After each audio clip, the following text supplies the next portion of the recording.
This is LBC from Global, leading Britain's conversation with James O'Brien.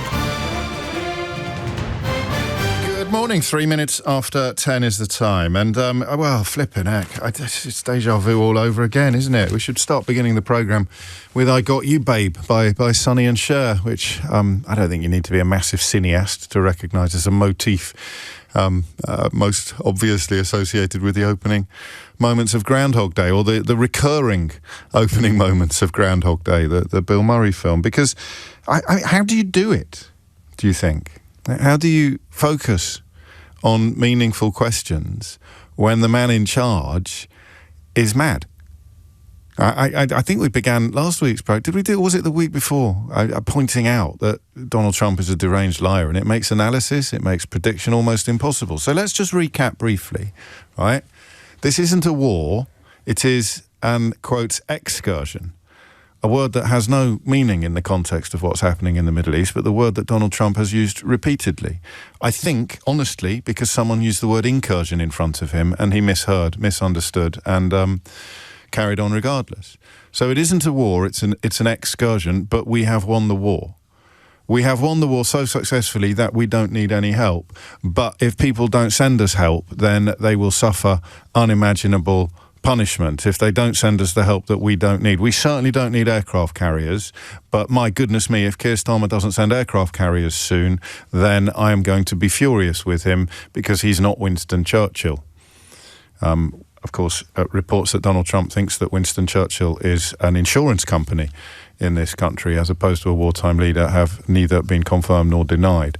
So it isn't a war, but we've won it, except we haven't won it, but we don't need any help, except we do need help. Is that about right? Have we got that about right?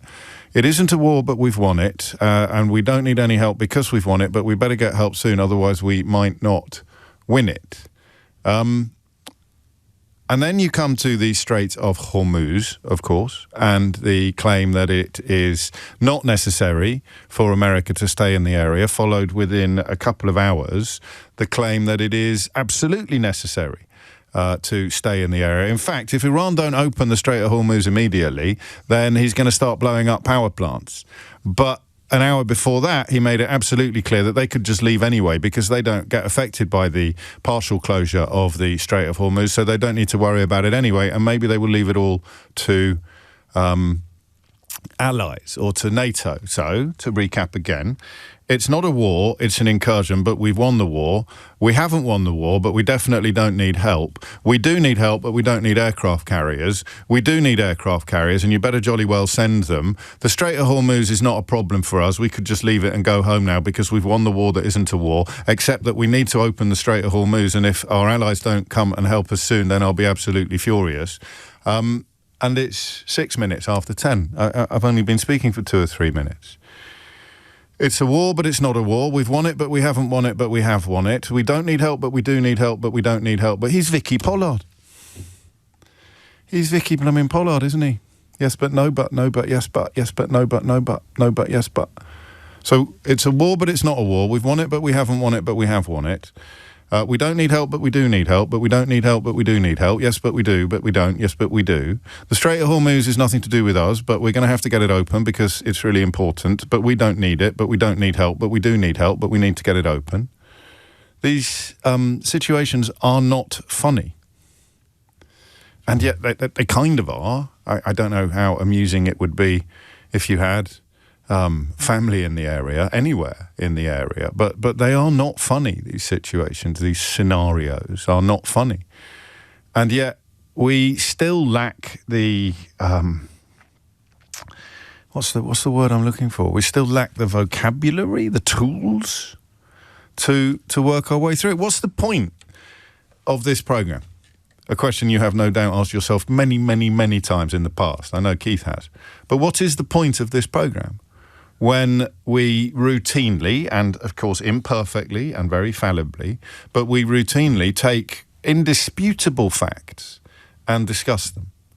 Or if we are discussing disputable facts, we acknowledge the differences and the intersection, if you like, of dispute that must become, therefore, irrefutable, the things upon which everybody agrees. So if it was sport, you could be passionately supporting one side or the other, but you'd have to agree on what the offside rule was, even if you were disagreeing furiously on whether or not it had just been breached by your player or their player. What do you do when the referee holds up all the cards he's got, blows his whistle and awards a goal all at the same time? What do you do when the referee or the man in charge of the whole game says black is white, up is down, freedom is slavery, ignorance is strength, war is peace? There is a war, but there's not a war. It's an excursion, but we've won it, except we haven't won it, and we don't need help, but we do need help. But we don't need aircraft carriers, but we do need aircraft carriers. Please send aircraft carriers. We don't need any help opening the Strait of Hormuz, but we do need help opening the Strait of Hormuz, and you better send that help, otherwise we'll start bombing power stations, except we don't need to start bombing power stations because we don't actually need the Strait of Hormuz. Only our allies use the Strait of Hormuz. It makes no difference to us. Anyway, it's good if the price of oil goes up because we make lots of money, and pick your way out of that one, people. Pick your way out of that one. We don't need your help, but if anything bad happens, it will be all your fault. We do need your help, but if you don't send it, we will attack you. Even if you do send it, we'll attack you for sending it too late.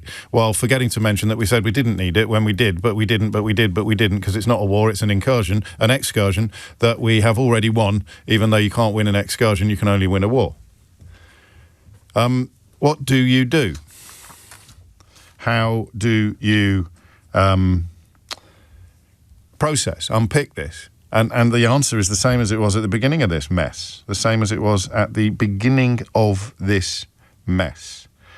And I still don't know what the answer is. I do know that if you were in favour of this madness, if you were the kind of clown that was using it as an opportunity to attack Keir Starmer, of all people, I do know that if you are so beloved of the racism, the misogyny and the climate change denial that you think Donald Trump is your man and a stand-up guy and you cheer him to the rafters and down with international law and down with the Chilcot inquiry and please let me stick my fingers in my ears and whistle Dixie so that you can't point out to me what a prat I am. I do know that if I've just described you, editor of the Daily Mail, then today you'd be pretending to be furious about the fact that some missiles that landed hundreds of miles away from Diego Garcia, an airbase that you've only heard of because you've been telling lies about it with regard to the treaty that Keir Starmer has recently signed, is somehow front page news and the biggest story in town. Hundreds of miles away, according to reports. But that's the biggest story in town if you're Kemi Badenoch, because your football scarf is tied so tightly around your neck that you haven't just cut off the flow of blood to your head. You're in very, very, very grave danger of cauterising your entire brain. I'm furious that Keir Starmer didn't tell me about some missiles that landed hundreds of miles away from a British airbase. Hello, is that the Daily Mail? Please may you put me on your front page. I have a look at the Financial Times. Have a look at responsible journalism that recognises the importance, for example, of international law, that remembers the disaster of Iraq, that knows what the Chilcot inquiry was for, that can look at what we've just described and see it clearly. It's a war, but it's not a war. It's an excursion. We've already won, but we haven't won. We'll be home in a week, but we might be there for months. We're going to change the regime, but we don't need to change the regime. They've got a nuclear capability, but we destroyed their nuclear capability 9 months ago. They might get a nuclear capability, but there's no way they're going to get a nuclear capability. We need to keep the Strait of Hormuz open. We don't need to keep the Strait of Hormuz open. We need your help, but we don't need your help. Send an aircraft carrier. Don't send an aircraft carrier. We don't need your help, but if you don't send your help, we're going to attack you and insult you. And in fact, even if you do send help, we're going to attack you and insult you because we are Donald Trump, a deranged liar. But Keir Starmer can't turn his phone off, you see.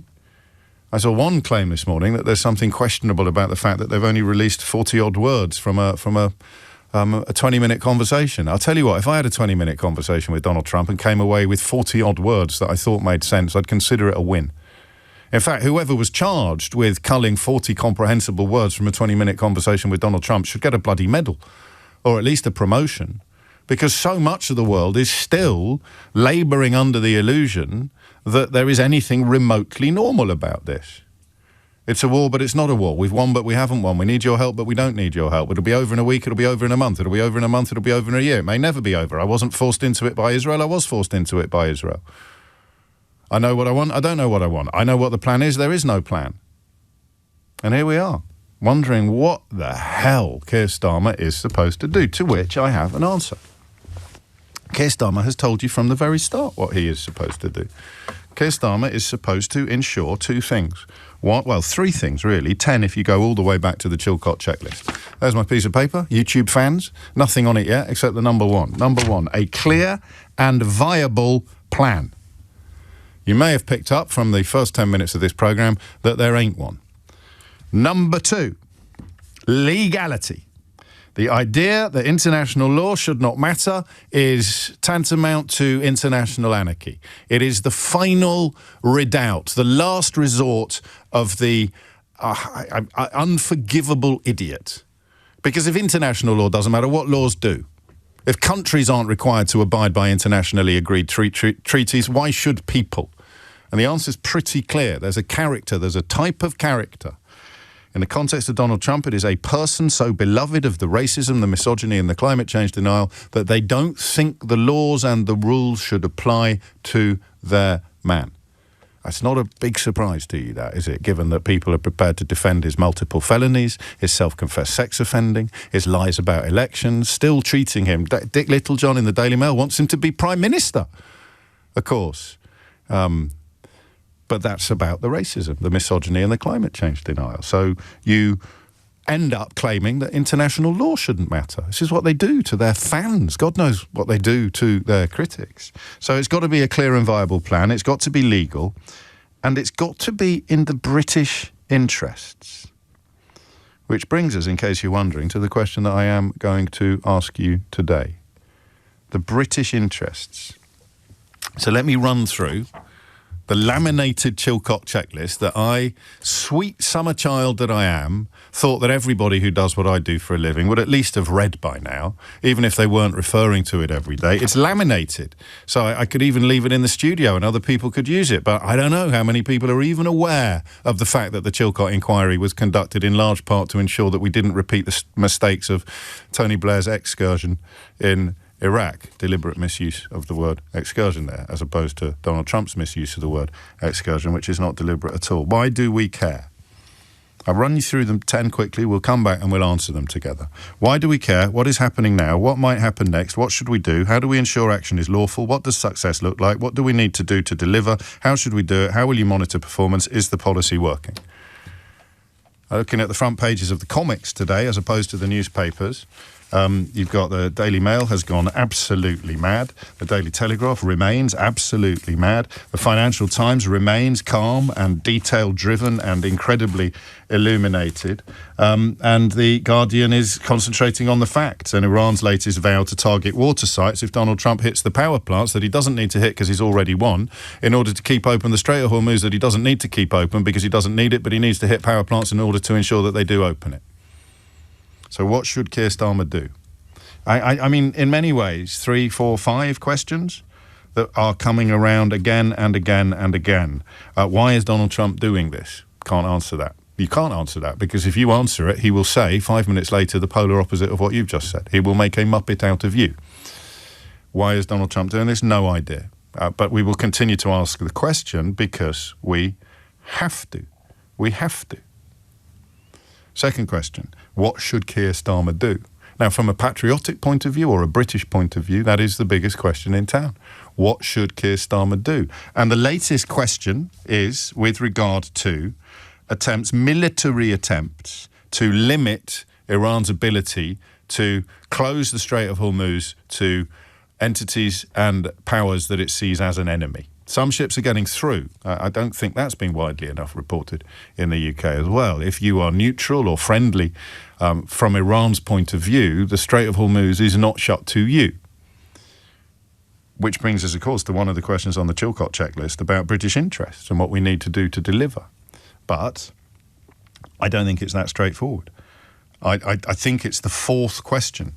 I said to you on Friday, Keir Starmer has answered 3 questions, and he will soon have to answer a fourth. I wasn't expecting that to become true by tea time, but it did. Question number 1, should he join Trump and Netanyahu's illegal war? Answer, no. Question number 2, should he allow British air bases to be used when Iran's retaliation targets our allies and ourselves? Answer yes. Question number 3, should any of that change the level of involvement in the original illegal war? Answer no. Question number 4, when Iran's retaliation involves closing the Strait of Hormuz, which has incredible impacts upon British interests, should Keir Starmer get more involved in American attempts to specifically reopen that strait? Answer, I think yes. And that is the question I'll be asking you eventually after this. James O'Brien on LBC. And Starmer doesn't have the luxury that we have of pointing and laughing. The Prime Minister of the United Kingdom doesn't have the luxury that Kemi Badenoch has of just belching bilge and getting it repeated verbatim on the front page of the Daily Mail. Keir Starmer has to deal with the twin realities of Donald Trump's derangement, his utter unreliability and his profound dishonesty, and the escalating situation in the Middle East, the escalating situation with regard to Iran. So, why do we care? And this is about one question and one question only now. This is about whether or not British air bases should be made available to American planes deployed to attack Iranian positions contributing to the closure of the Strait of Hormuz. So this is the 4th question that Keir Starmer has to answer.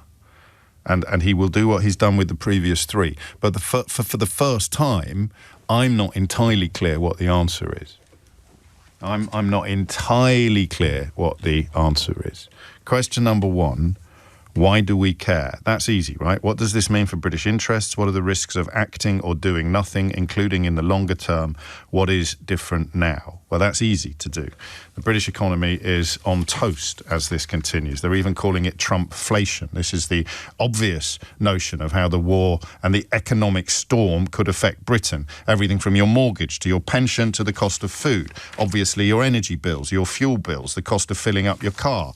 Still, you marvel at the people in favour of the war who are also going to be furious about the cost of filling up your car, but I think the days of being able to understand what motivates them are probably behind us. The cost of your coming holiday, if you're lucky enough to be having them, the cost of your weekly shop, all of those things are why do we care? Question number 2, what is happening now? Well, we know that ships seen as friendly to or from powers friendly to the United States and Israel are not confident that they can get through the Strait of Hormuz unmolested. So insurers won't allow it, and therefore mariners won't undertake it. What might happen next? America might try to take out the facilities that allow the Strait of Hormuz to be held hostage in this way. Question number 4, what should we do? This is what Chilcot told prime ministers they had to do in the future to avoid the disaster of Tony Blair's Iraq. Have you designed your options collaboratively, built in challenge and presented ministers with clear information on risks, opportunities and costs?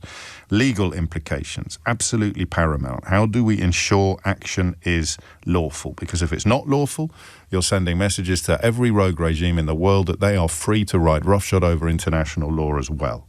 What does success look like? Easy. It involves British ships or ships containing goods that will benefit the British economy travelling through the Strait of Hormuz unmolested, as they were doing before Donald Trump went to war. What do we need to deliver?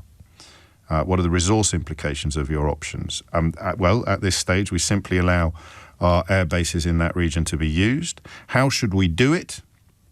Again, I think we've answered that question. How will you monitor your performance? You'll watch the passage of ships through the strait and work out whether or not things are getting worse or better. And then evaluation, is the policy working? And that will be the 5th question. If Keir Starmer goes ahead with his plan to allow American aeroplanes to use UK bases, and a week, a month, a day and a half down the line, you have to ask, is the policy working? Okay? So 23 minutes after 10 is the time. The question, pretty simply, is should Keir Starmer move to his 4th position now? Whether or not you want to use the Chilcot list or not is up to you. I've got a laminated copy of it. You can find it online under the headline, The Chilcot Checklist. The very simple question is, should Keir Starmer allow, this is a spokesman from Downing Street on Friday, the leaders have agreed that the reopening of the Strait of Hormuz was essential to ensure stability in the global energy market And therefore, the suggestion that UK air bases, if not personnel, should be used in that process seems to me to be irresistible. So what should Keir Starmer do?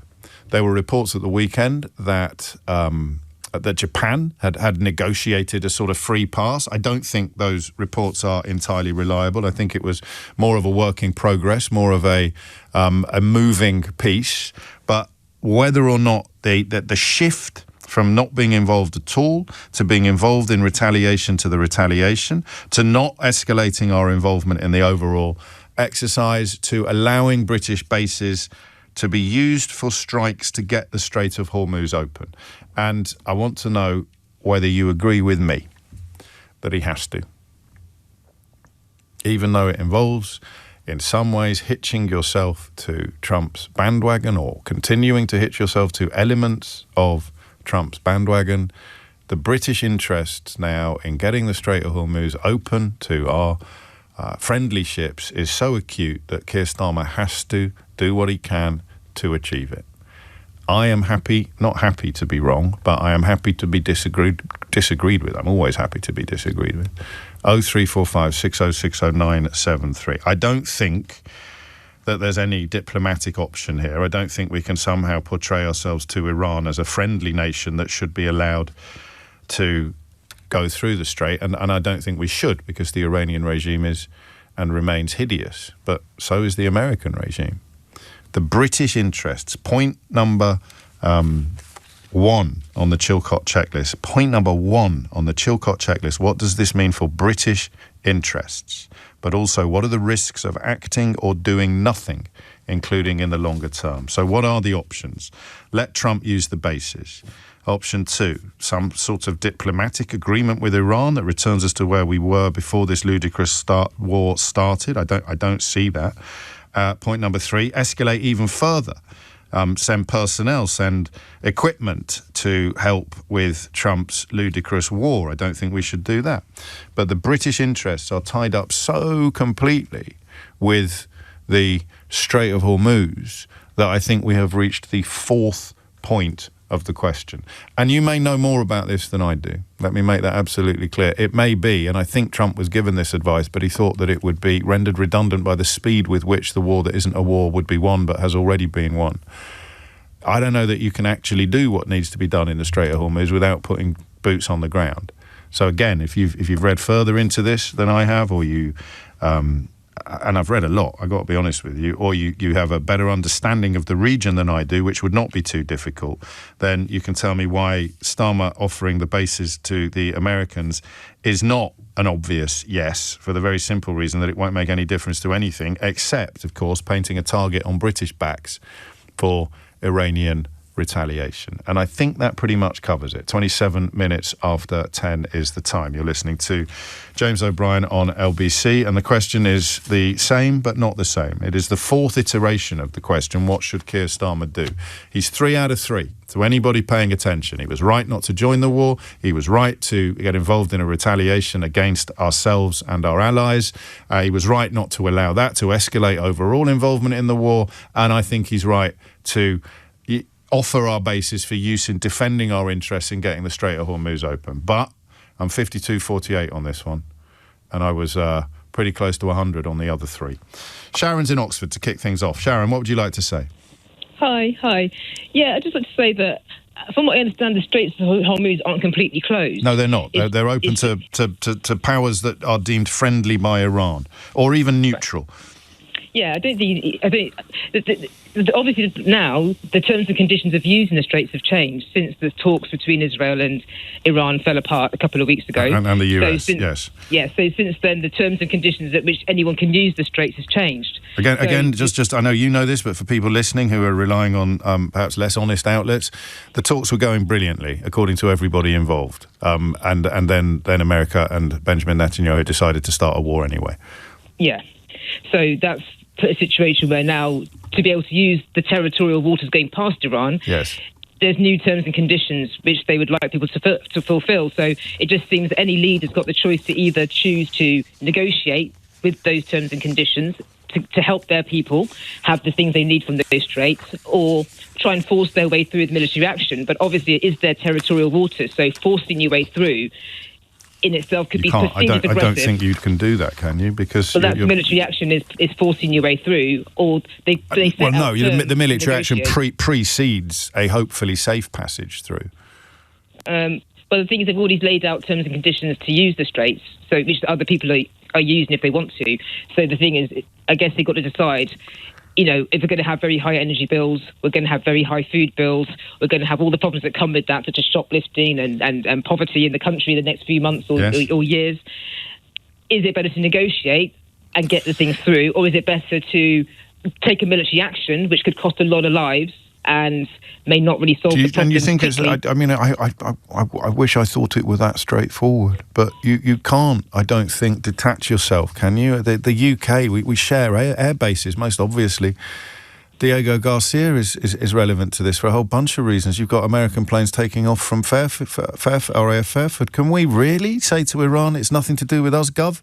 Your beefs with Donald Trump, can we send our ships through, or can ships laden with goods that will benefit our economy come through again, please?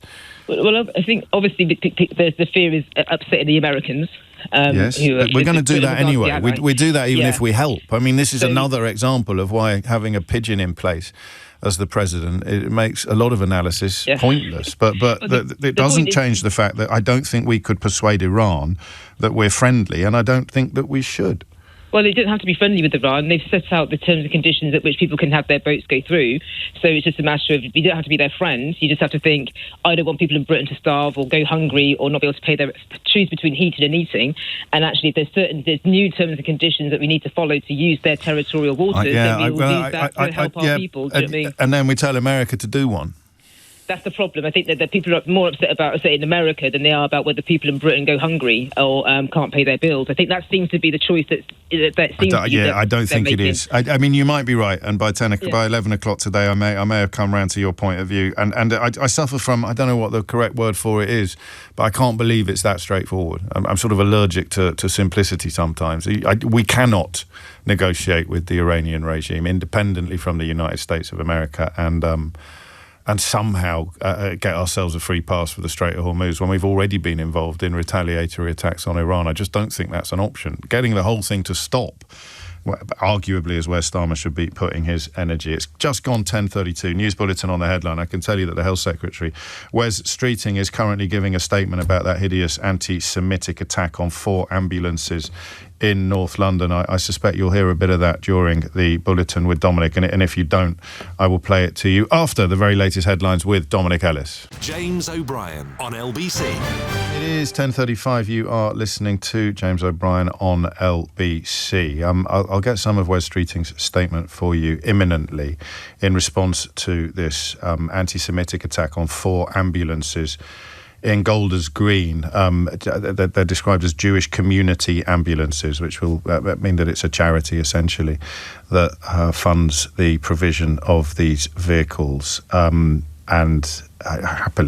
thankfully, nobody hurt in this attack. But of course, that is not going to provide a great deal of comfort to people in the Jewish community. 10:35 is the time. More on that as and when it develops. And of course, inevitably, there will be a conflation of that hideous attack with the hideous events in the Middle East. And it's not hard to do, but sometimes you look at the state of the world and you wonder why other people don't find it as easy as you do. The actions of the Israeli government are not the responsibility of all Jews, whatever people from the right or the left may tell you. And there is no argument that if indeed this turns out to be an anti-Semitic attack motivated by events in the Middle East, there is absolutely no excuse or argument for conflating the Israeli regime with the Jewish people, let alone the Jewish people of Golders Green. 10:36 is the time. Here's a little clip of Wes Streeting, the Secretary of State for Health, discussing this attack a few moments ago. Those responsible for this attack must know that the Jewish community will not face up to this hatred alone. The whole country will stand with them. And when we think about some of the recent anti-Semitic attacks we've seen in this country, now is a time for all decent-minded people to stand up, to speak up with one voice that we will stand with the Jewish community here and across the country in confronting this vile anti-Semitism. And that very much fits with what I was saying to you a moment ago about the horrific conflation of all Jewish people. And, of course, it's done by all sorts of people who don't agree with each other about anything else. But the idea that the actions of Benjamin Netanyahu's government are representative of or supported by all Jewish people on the planet, let alone in Israel, is patently wrong. And similarly, the argument that, therefore, Jewish people somehow bear responsibility for the actions of Israel. It may not be linked at all, but it just seems unlikely, doesn't it, in the current context, which is why we'll be keeping a very close eye on that story as it unfolds. But it is to the crucible, if you like, of the broader Middle East that we return our attention next. And the simple question, simple to ask, of whether or not... I mean, see, the problem with the Chilcot checklist is it's only got 10 points on it, and it was put together in a world without Donald Trump. I wonder whether point 11 on the Chilcot checklist should be how mad is the president? And I'm not saying that glibly, because you can tick off all 10 of these points and make a strong case for UK air bases being made available to US aircraft attacking positions that are threatening the Strait of Hormuz. You can make a very strong case for that, but point 11 is... the president might lie about it. The president might attack you anyway if you're the UK Prime Minister. The president might completely change his plan. The president might put UK positions at risk. That is perhaps point 11. How mad is the president? It is 10:38. You are listening to James O'Brien on LBC. James is in Carlisle. James, what would you like to say? Hi. I don't believe that we should allow the US to use our air bases because... even though we are going to suffer a financial impact, the potential for terrorist outcomes from it are far greater because these people, they could see their mothers, their children, fathers, brothers, sisters getting killed and decide those people who have attacked us rightly deserve to be attacked. And what are we going to do? Stop every Iranian from coming to the UK? Block that country entirely because this war isn't going to stop, or will we take a financial attack? And so Keir Starmer addresses the nation and warns about winter is coming, as it were, and the potential economic impacts if Trump and Netanyahu continue down this path. And there are reports from America at the moment that they're fairly detached from each other now, and that the Israeli regime is undertaking actions with little or no input or approval from the Americans. And Keir Starmer says we're not getting involved, even as we pay an enormous economic price for this, because if we were to get more involved, then the Iranian regime would exact bloody vengeance or attempt to exact bloody vengeance upon us, and that is a risk that I, as Prime Minister, am not going to take. Yes, because unfortunately it's looking out for the people, because I think it's dangerous because this country is bigger than Iraq. It's got a stronger military than Iraq, and America started this war knowing full well of these things, and they have still gone ahead with this attack. I mean, is it not too late to detach ourselves from it? And I don't know what the diplomatic consequences would be of refusing America rights to use bases. I mean, happily, NATO hasn't danced to Donald Trump's tune on this, but do you really think that the Ayatollah and his cronies would be persuaded that the United Kingdom has successfully, even if I agreed with you that we should, and I don't, at this point in the conversation, but even if I did, is that feasible? That Iran would go, oh no, the Brits are okay, or that Iran would somehow accept that we weren't involved as the war continued, and therefore, if they are launching terrorist cells in Western countries, they'd cross us off the list? I don't know. It's a cutting itself off at the earliest convenience sort of thing. If we can find a way. But then you're doing the thing that was question number 2 for Starmer, and the answer he gave to question number 2 was yes. The answer he gave to question number 1 was no. Should we join this war? No. Should we retaliate to retaliation? Yes. Of course we should. If they're sending missiles, firing missiles at our allies, if they're bombing our allies, if they're trying to bomb our bases, then of course we should retaliate. You don't just sit there and take it. And I see question 4 in that space. This is part of a retaliation to retaliation. And the alternative is cowardice, almost. Yeah. Yeah, I know. I did. Well, fair play, you're thinking about it. I mean, if you weren't thinking about it, you could just shout things about how international law isn't very important or something like that. So, fair play to you for using your brain. Kind of thoughts, because this war. What's the biggest fear? The fear of the economic impact, or the fear of potential terrorist attacks on our country, on our soil? And I guess that is very much in the eye of the answerer, the eye of the responder. I mean, you can't really argue about what people are more fearful of, except to acknowledge the economic security that will insulate you from the worst impact of some of this. So the better off you are, the easier it is, perhaps, to go down the side of we must suck up the economic damage. 10:43 is the time. 03456060973 is the number that you need. Thank you, James. Ash is in Northampton. Ash, what would you like to say? Hello, James. Thanks for having me on. You're very welcome. You're normally on Mystery Hour. I am normally on Mystery Hour, but this is sort of my area, really. So to give you some background, ex-chief officer in the Merchant Navy. Yeah, I remember. A teacher of Merchant Navy officers, and I've also served in the mine countermeasures in the Gulf. Okay. So I kind of know what I'm talking about. I'll be the judge of that, pal. It comes to these areas. Yes. So you start with area denial. That's what mines are. All they're doing is denying sea access to certain vessels. The reason that some of the vessels can get through with Iranian help is they know where the mines are.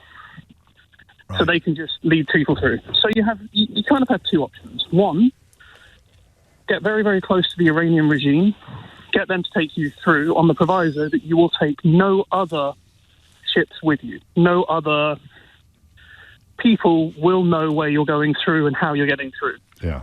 That is not a diplomatic solution that I think the British government wants to go down.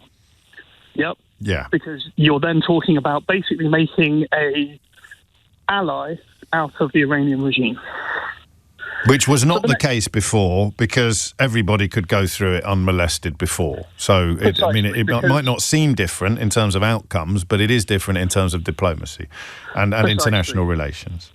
Precisely. Now, what they've done is they've denied the entire southern area. Yep, the southern area is where the traffic separation scheme is. That's where merchant vessels normally go. They normally don't go anywhere near the northern area because that's where Iran is. Right. So you just don't do that, okay? Yeah. And the international law for that, if you want to look it up, UNCLOS, United Nations Convention Laws of the Sea. That's how it works. So, option 2. We try to wait this out, wait for the end of the war. Yeah. But even that, area denial weapons like mines, all they have to do is say they've done it. Yes. They don't even have to have done it. Mines are so difficult to find these days. I know everyone's got this idea of like big floating like blobs in the ocean. You're talking about like little plates that sit on the bottom of the ocean with pressure sensors. Right. They're incredibly difficult to find. To be able to find them, you need to have won the air war. Mine hunters themselves do not have the capability to fight an air war while hunting for mines. It's not possible. Okay. That's why all this is coming up about the air bases and all that kind of stuff. You have to win the air war to be able to do it. Right. Yeah. Is that even possible at the moment, thinking about the asymmetric threat? They send 3 drones that cost a couple of $100 each up into the air. We then have to spend millions of pounds in manning, aerial surveillance, and intercept missiles to be able to stop them. That could go on for months. No one's even going to consider taking out the mine threat until the air war has been won. Even then, you're talking about months before you've got a dedicated transit corridor, months again before insurance even contemplates that as a safe route. Wow. So what's the alternative? I don't know, mate. But you're about to tell us. Like the alternative is to start opening up different routes. West Africa for oil supply, maybe. But you're talking here about years of lead-in time then to be able to do it. We have put so much of our energy security and the world financial security on one choke point. 20% of the world's pretty much financial access to oil comes through that one place. Yeah. Yeah, so what can Starmer realistically do? I don't know. I'm not a politician. I'm just a simple seafarer. Well, you say that. I mean, you've got a better understanding of the situation on the ground or on the water than anybody I've heard in the British media this weekend. Thank you. But you're talking about weighing up the consequences of getting into bed with a regime like Iran to satisfy the economic interests or to go to war to stop this. If this wasn't a difficult choice, I wouldn't be phoning. No. Because far smarter people than me would have come up with the answer. But there is an option 3, isn't there, which is, and of course Benjamin Netanyahu becomes the known unknown in this scenario. Is that something I suggested a couple of weeks ago, is that Donald Trump just gives up, claims he's won, and goes home and never mentions it again? What happens then? Right, but then how do you win the air war? But do they need to win the air war if Donald Trump has just completely withdrawn while claiming a glorious victory and, I mean, just let him? Right, but you're assuming that then Donald Trump going home and just saying I've won stops the Iranians from keeping that choke point closed. And they have an economic reason to keep it closed right now, don't they? Why? The economic reason is that they can sell their oil from their areas and transit it through and get it out. And the idea that we can negotiate a settlement has been blown up by Trump and Netanyahu because they were on the brink of a negotiated settlement on nuclear uranium enrichment and the rest of it. And the people chairing those negotiations thought that they were on the brink of a settlement, and then Trump and Netanyahu blew the whole thing up. So this is terrifying. Who wins? What's the end game of it? Who wins from us trying to go into negotiations? The only way that's going to happen, you're talking about something drastic. I don't want to be the one to say it on national radio, but you're talking about expelling the United States from NATO. Yeah. To actually get that as a condition. Is that even something we're willing to consider? Crikey, there's a lot of imponderables here. I just want to be clear that I've understood you. A lot of gratitude coming in for your contribution. Colin puts it best. He says, you really do have the best callers. I'm just a simple seafarer, must be the understatement of the week. So, I mean, you can't really fight your way to getting the Strait of Hormuz open, and you can't really negotiate your way to getting the Strait of Hormuz open from the UK point of view. Is that what you're telling us? You're going to need something bigger than the UK to do that. And that will involve, I mean, are we going to use the phrase world war? Wider regional conflict? Yeah, I mean, that's a euphemism, isn't it? So it's an attempt to erase Iran in its current form from the map completely. That's it. If you boil it down to the basics, yes. I mean, the only way you're going to win this air war is if you destroy their ability to send up a drone. Now, I don't know if you've ever walked around the English countryside at the moment. I have actually, yes. So finally, an area in which I feel qualified to comment. Ash. How many people have you seen flying a drone around? Yeah, it's very easy. And it is that simple. This is something that we've learned during the Ukraine war, isn't it? That oh boy, I mean, this is really. I like illumination, as you know, Ash. I like expertise and understanding. But this is one of those occasions where the more you know, the more your confidence in any form of swift resolution dissolves. Well, this is why I'm on a copious amount of Prozac and get migraines every week. I'm not surprised, because you get it. You get it. And Trump clearly doesn't. And the only analysis that makes sense, with the constant caveat that there's no point doing analysis when you're dealing with a deranged liar, The only analysis that makes sense is that he thought it would be over in a weekend, and that he disregarded all of the intelligence he was given, because the reports in the United States make it clear he was told that this would happen, but he thought that it would be dealt with so quickly. Whether he was persuaded of this position or whether he just sort of slimed his way into it doesn't really matter, but he was persuaded that this would not happen. And he has no plan for what to do now that it has. And the reason why there is no plan available to him is what you have just explained to us. The only answer I have for that is Dunning-Kruger. Yeah, I think you're probably right. Is it? I mean, I feel I have to ask you then, just as a patriotic Brit, should Keir Starmer make UK air bases available to Donald Trump's United States and their attempts to take out the threats that you've just described as largely being untakeoutable? But you know, there are many more moving parts to this question than feasibility. Should he? Yeah. I think you return to the Chilcot checklist. Do we have allies that are going to do it? Do we have a NATO resolution? Is there a UN mandate? That's it. And well, I mean, there wasn't for the retaliations against the retaliations, but if there was for this, it would make the question a lot easier to answer. Listen, you've made me 8 minutes late for the break, but I don't think anybody listening to this will have the vaguest problem with that or difficulty in understanding why. Ash, stay safe. I look forward to your next appearance on Mystery Hour, frankly. James O'Brien on LBC. 56 is the time. I've been told that the Metropolitan Police are set to make a statement regarding this attack on 4 ambulances owned by the Jewish community in North London shortly after 11 o'clock today. We will, of course, cross live to take that. Just a word upon the burdens that I bear. My inbox currently contains a smattering of people who are accusing me of being disgusting for describing that attack as anti-Semitic, and also people accusing me of not caring because it was an attack upon the Jewish community. So weirdos and liars to the left of me, weirdos and liars to the right of me. I don't necessarily subscribe to the school of thought that proves I must be doing something right, but it does prove that I'm right to ignore these people, except when drawing your attention to how mad any conversations in this context will quickly and irreversibly become. It's not hard, okay? The Jewish people are not responsible for the actions of the Israeli state, even when the leaders of the Israeli state say that they are acting on behalf of all Jewish people. So if this attack turns out to have a political dimension, and I personally will be surprised if it doesn't, then it changes nothing about that simple observation.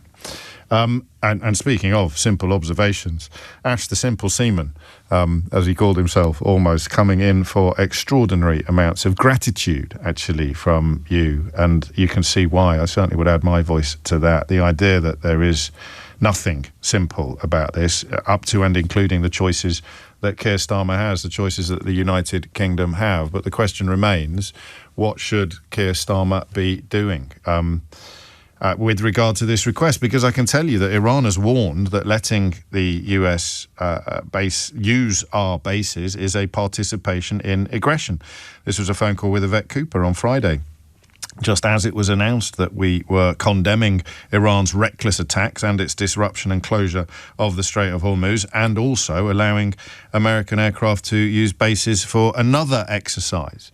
The first one, of course, being the retaliation to the retaliation. That was question number 2 that Keir Starmer had to answer. And question number 3 was, does any of this change the original decision not to get involved in the probably illegal war? Answer, no. Question number 4, does the Chilcot checklist, or does Keir Starmer's judgment lead him to conclude that we should be making UK bases available to the United States if it were to undertake an attempt to take out all of the interests that are currently crippling the Strait of Hormuz? And Ash has changed my mind a bit on that, because I can answer many of the questions on the Chilcot checklist, but I don't know that I can answer question 8, planning and doing, how should we do it? Or question number 9, how will you monitor performance? Or question number 10, is the policy working? So if America wants to try, we should let them and indeed help them. But if you have no clear idea of what success is going to look like, do you run the risk of making a bad situation worse? James O'Brien on LBC. 3 minutes after 11, we are poised to cross live to Golders Green for a statement by the Met on this attack on 4 ambulances belonging to a Jewish community service that occurred overnight. And that suggests that they have already secured intelligence that is of, well, I mean, obviously it's going to be of great interest. So we will cross live to Golders Green for that statement by the Metropolitan Police as soon as it begins, which may mean that I have to cut Ruben in Liverpool off in his prime. But we will press on regardless. The question we're asking, and it's changed for me at least, I almost feel sorry for people who were on the switchboard before Ash in Northampton made his contribution. Ash, if you missed it, remember you can rewind live radio. Former Merchant Seaman, he teaches officers in the Merchant Navy now, and he has undertaken mine missions in the Gulf, I think even in the Strait of Hormuz. So whether it was what a mine actually means in the current context of this conflict, or what the possibility is of removing the threat, I think you now know more about this subject than you would if you'd spent the entire weekend tuned into other broadcasts. Ruben's in Liverpool. Has it changed your answer to the question, Ruben? Should Keir Starmer make UK air bases available to the US for attacks on all of the things that currently render the Strait of Hormuz unusable? Thanks for having me on, James. It hasn't changed my answer. My answer was already that Keir can only do what he's been doing so far, which is to, well, you could use your Ming vase analogy, try to delicately say no to Donald Trump whilst not upsetting Iran too much. I mean, the point I called in to make was more about the drones. Obviously, we heard a lot from Ash about the mines in the sea, which was all very insightful, but just a bit more on their drone capabilities. The Shahed drones have a 2,000 to 2,500 kilometre range. So even from the furthest point in Iran away from the Strait of Hormuz, they could still be launched and reach the Strait with some 200 kilometre capability left in them. So I don't see any way in which this ends, even if there were boots on the ground. Even if the US took control of the whole Iranian coastline, they would still be able to launch drones in swarms, which would still be of great threat to any ships, tankers trying to pass through without authorization. So I don't see how an insurer would ever back those whilst that's still a possibility. So, I mean, there are two options here then, in terms of conclusion. One is that Iran in its current form is completely obliterated. And two is that an accommodation is reached with whatever regime, unobliterated regime, remains in place. Yeah, exactly. I That's think it. as long as the Iranian government and military remains in control of anyone who wants to oppose the US or anyone who simply wants to control the Strait of Hormuz, they will be capable of doing that as long as it exists. Essentially, as you've said, it would require a total annihilation, total regime change, total control of their military to stop this, or it would require Donald Trump to simply walk away, as you said before, with his tail tucked between his legs. Well, no, he won't do that. He's won yes, anyway. Well, exactly. His tail will be pointing skywards while he insists that it's the most magnificent tail in the history of tails and nobody has ever won a war like this. A bit like what he was saying 9 months ago, last time they attacked Iran, and that they'd completely obliterated everything and achieved all of the goals that they couldn't share with us, but they were great goals and they go to a different school, and all of that would be true. But there was an earlier caller, I can't remember whether it was Ash or not, who suggested that wouldn't be the end of it anyway, because you have now an Iran that can't trust a negotiating process, can't trust the United States of America, was probably already in a position where it wouldn't trust anything Israel said or did, and also, continues to exercise hideous power over its own population. So even if Donald Trump were to pack up and go home, you can't control what Netanyahu would do, and you can't guarantee that Iran would also settle down, so to speak. That's the unknown that remains. Yeah. But with that unknown, still the best thing for Keir Starmer to do, in my opinion, is still not to get involved. As much as possible, limit our involvement, because I don't see any way in which us being involved leads to a successful outcome. And for America. this is why my position is changing. So and it's why I'm glad I said I was 52-48 at the outset. So I'm obsessed with my laminated Chilcot checklist, as you know, and I wish other people who do what I do for a living were at least aware of it, if not consulting it every 10 or 15 minutes or so. But that is the bit, isn't it? The feasibility or the plausibility of success. Question number 6, policy and strategy. What does success look like? Does a clear strategy and feasible course of action that will meet policy objectives exist? Is the approach supported by analysis? And the consensus this morning here is it doesn't exist. Yeah, I think the key word is the feasibility. Absolutely, that's the key word. Any, this should have just been looked at. Obviously, this should have never happened. It should have been looked at by the US. Yeah. The top brass in the US, and they should have said, and they probably did. He got the intelligence. Is completely impractical. He just chose to ignore it, and that is coming out of the Wall Street Journal and elsewhere. I think The Economist had a big piece on it at the weekend, but he got the intelligence that this would happen. But I don't know. We've said before, it's the first war that's ever been waged according to the vibes of a deranged idiot. But he just sort of overruled the intelligence and somehow thought that it would all be okay anyway. And that I think is the point. So the other headlines: war in Iran is set to cut UK growth in half. Cost of filling up your car with petrol, of course, is rocketing. Cost of living is going up. Holidays, mortgages. All of this is just true. These aren't opinions. These are counting. But the idea that there's an easy solution to it is, of course, the world that Keir Starmer inhabits, even if the editors of the Daily Mail and Kemi Badenoch can pretend that things are really straightforward and simple, and the biggest story in town is a missile launched by Iran, allegedly, that was taken out of the sky 400 miles away from its supposed destination. So don't get involved at all, because then when you do come to reaching an accommodation with whatever regime remains in Tehran, you don't have to deal with the hangover of having hitched yourself to Donald Trump's deranged bandwagon. And yet, my God, what a world we live in. You know, the Iranian regime is objectively awful, albeit that it enjoys support of about 20% of the population. We've seen the horrors that they visit upon dissidents. But the United States regime is objectively awful as well, albeit that a lot of people in this country can't admit that yet. So you reach an accommodation with one awful regime, or you move in lockstep with the doomed attempts of another awful regime. That is the definition of a rock and a hard place. 10 minutes after 11 is the time. If you are just to add to that picture, the IEA, which is the International Energy Authority, I think, I haven't got the full words in front of it, it's definitely not the weird lobby group that calls itself a think tank down in Tufton Street. They're warning that the oil crisis is worse than the 1970s. Ask your nan or your mum about the oil crisis of the 1970s, and then reflect upon the news that the IEA are warning that the current crisis is worse.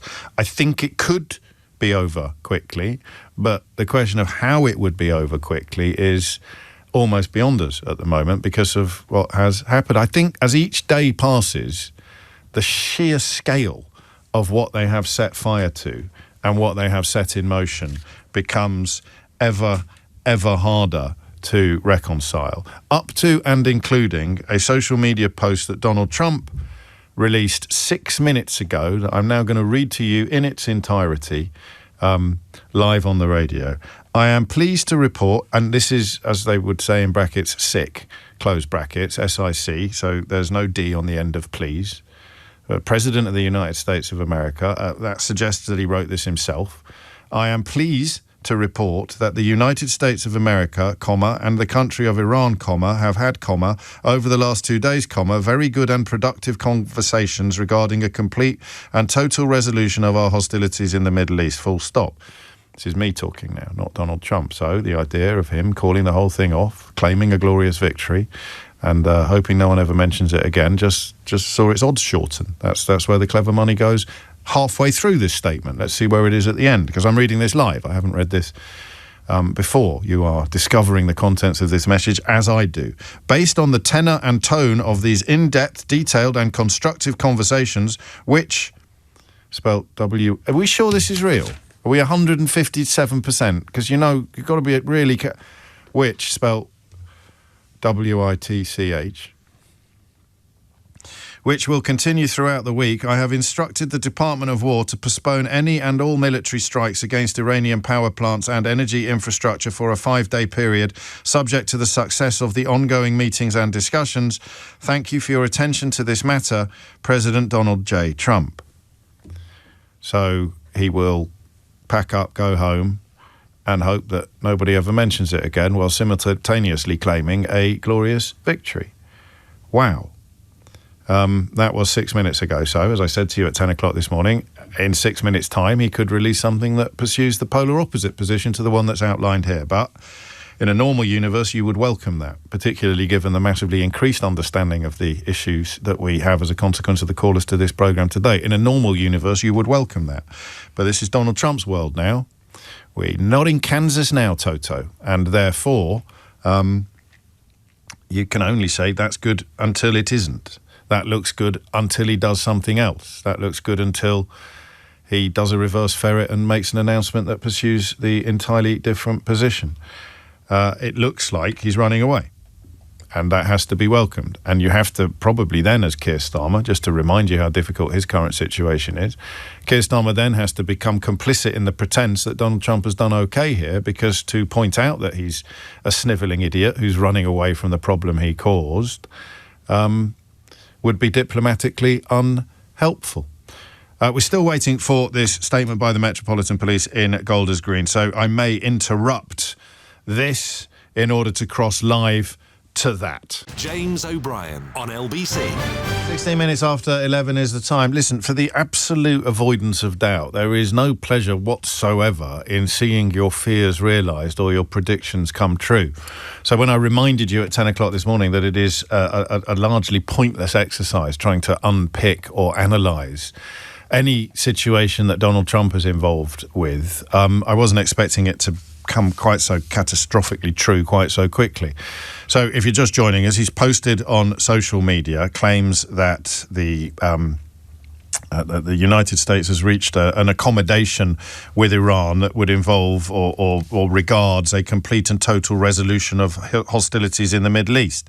Something I suggested to you was the best case scenario for all concerned. He packs up and goes home, and nobody ever mentions again what a disaster it has been. Caveat number one, I don't think he's got much influence over Benjamin Netanyahu anymore. So if Benjamin Netanyahu wants to carry on killing Iranians and indeed people in Lebanon, then I'm not sure Donald Trump has got the agency to stop him. And caveat number two, the biggest caveat of all, the constant caveat, is that he might say the polar opposite in 30 seconds' time.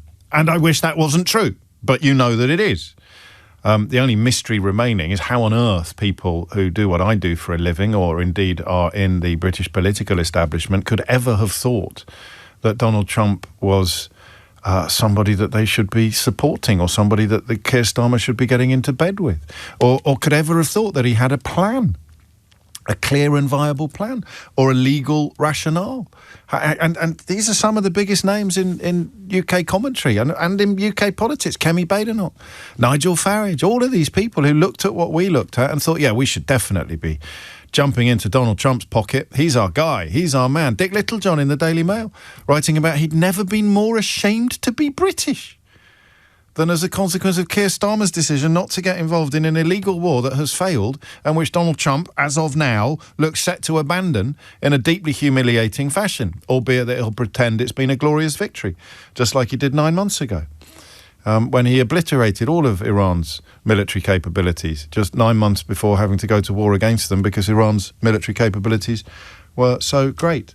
18 minutes after 11, we're in one of those curious hinterlands on the programme at the moment, because we're waiting for a statement from the Metropolitan Police, which I think by nature of the timing and the speed with which it follows the arson attack on 4 ambulances belonging to the Jewish community in Golders Green, but by nature of this timing, it is likely to be quite substantive and serious. So we want to take that live. But, of course, we are in the business of phone-in radio in the meantime, and I think I'm going to stay with this question. So, well, do you want to react live to this?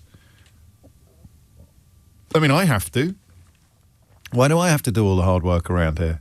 I have to react live to this. I have to react live to, well, A, Donald Trump claiming that they're about to call the whole thing off. B, the fact that the President of the United States can't spell which. Do you think that's autocorrect? Do you think it's so when he writes which will continue throughout the week and he spells it W-I-T-C-H, like, you know, Glenda in The Wizard of Oz, or Wicked if you prefer, a more up-to-date cultural reference. Do you think it's because he's always going on about witch hunts? And so his autocorrect now on his phone changes WHICH to, that's probably quite generous. He's just as thick as mince, isn't he?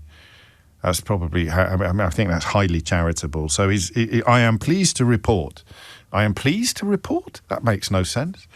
And detailed and constructive conversation. I mean, who wouldn't trust a man who can't spell which to conduct detailed, in-depth and constructive conversations with the Iranian regime? But that's the best we've got at the moment. That is literally the best we've got, is the hope that he's telling the truth, even if he can't spell which.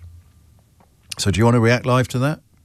I'll read you the whole thing again, and then I'll remind you of the phone number, and then we'll talk to Taz, who's in Haywards Heath, about the question that's already on the board, and you can tell me, what do you make of this?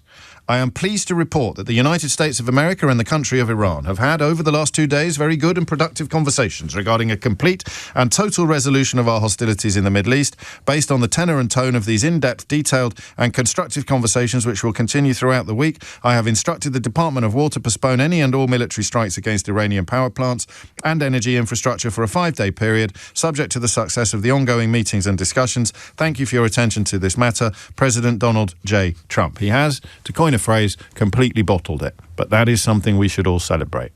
That's my gut reaction. What is yours? 0345 6060 973. Taz is in Haywards Heath. It's almost out of date, the question we were asking at 10 o'clock this morning, Taz, but we'll press on regardless. What would you like to say?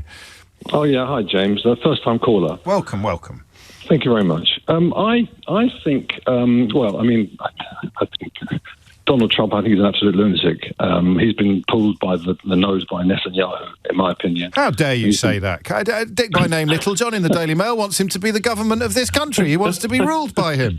What an outrageous slur on an obviously brilliant leader.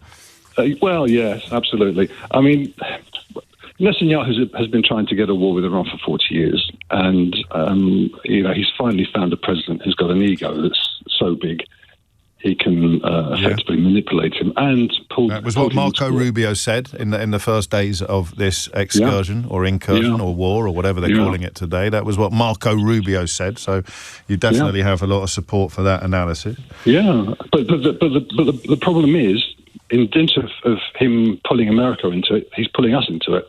And my view is that Starmer shouldn't support the Americans in their war with Iran. I think mediation has to be the solution. What if he already is? Said what you just said about the fact that Trump seems to be pulling back on another threat. What if it is? What if that conversation that he had with Keir Starmer is the reason why he's decided to call the whole thing off? Yeah. I think if Alistair Campbell was in Downing Street, that would already be going around to every newsroom in the country. I think that this is a massive victory for Keir Starmer, and it might be. Yeah. He said to him, "Look, you can't. It's not doable. Even if we wanted, I'd really love to, but it's not doable. Whatever anybody else is telling you, it can't be done. The only way you get Hormuz open is by packing up and going home. You cannot fight your way to this." Is what Ash in Northampton explained so brilliantly. Someone has, for now, because we all fall into the trap of thinking that it's worth analysing this as if it's casting concrete when he could undo the whole thing in 30 seconds' time. But for now, this is the best case scenario, and the best available explanation of why it's happened is somebody has finally managed to prevail upon him that he can't, I nearly swore then, he can't BS his way out of the Strait of Hormuz. He just can't do it. It's not doable. So your only option is to pretend that you've won and go home.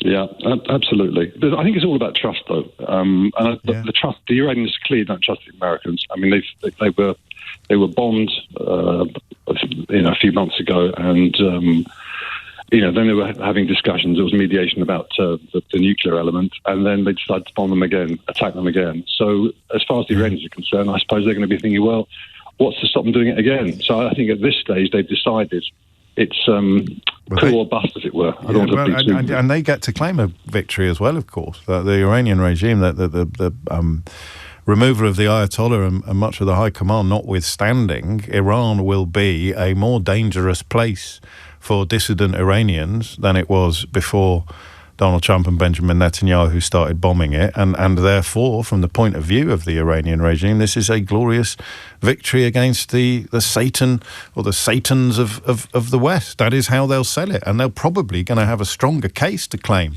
victory than Donald Trump will, even as they both do a lap of honour. Wow.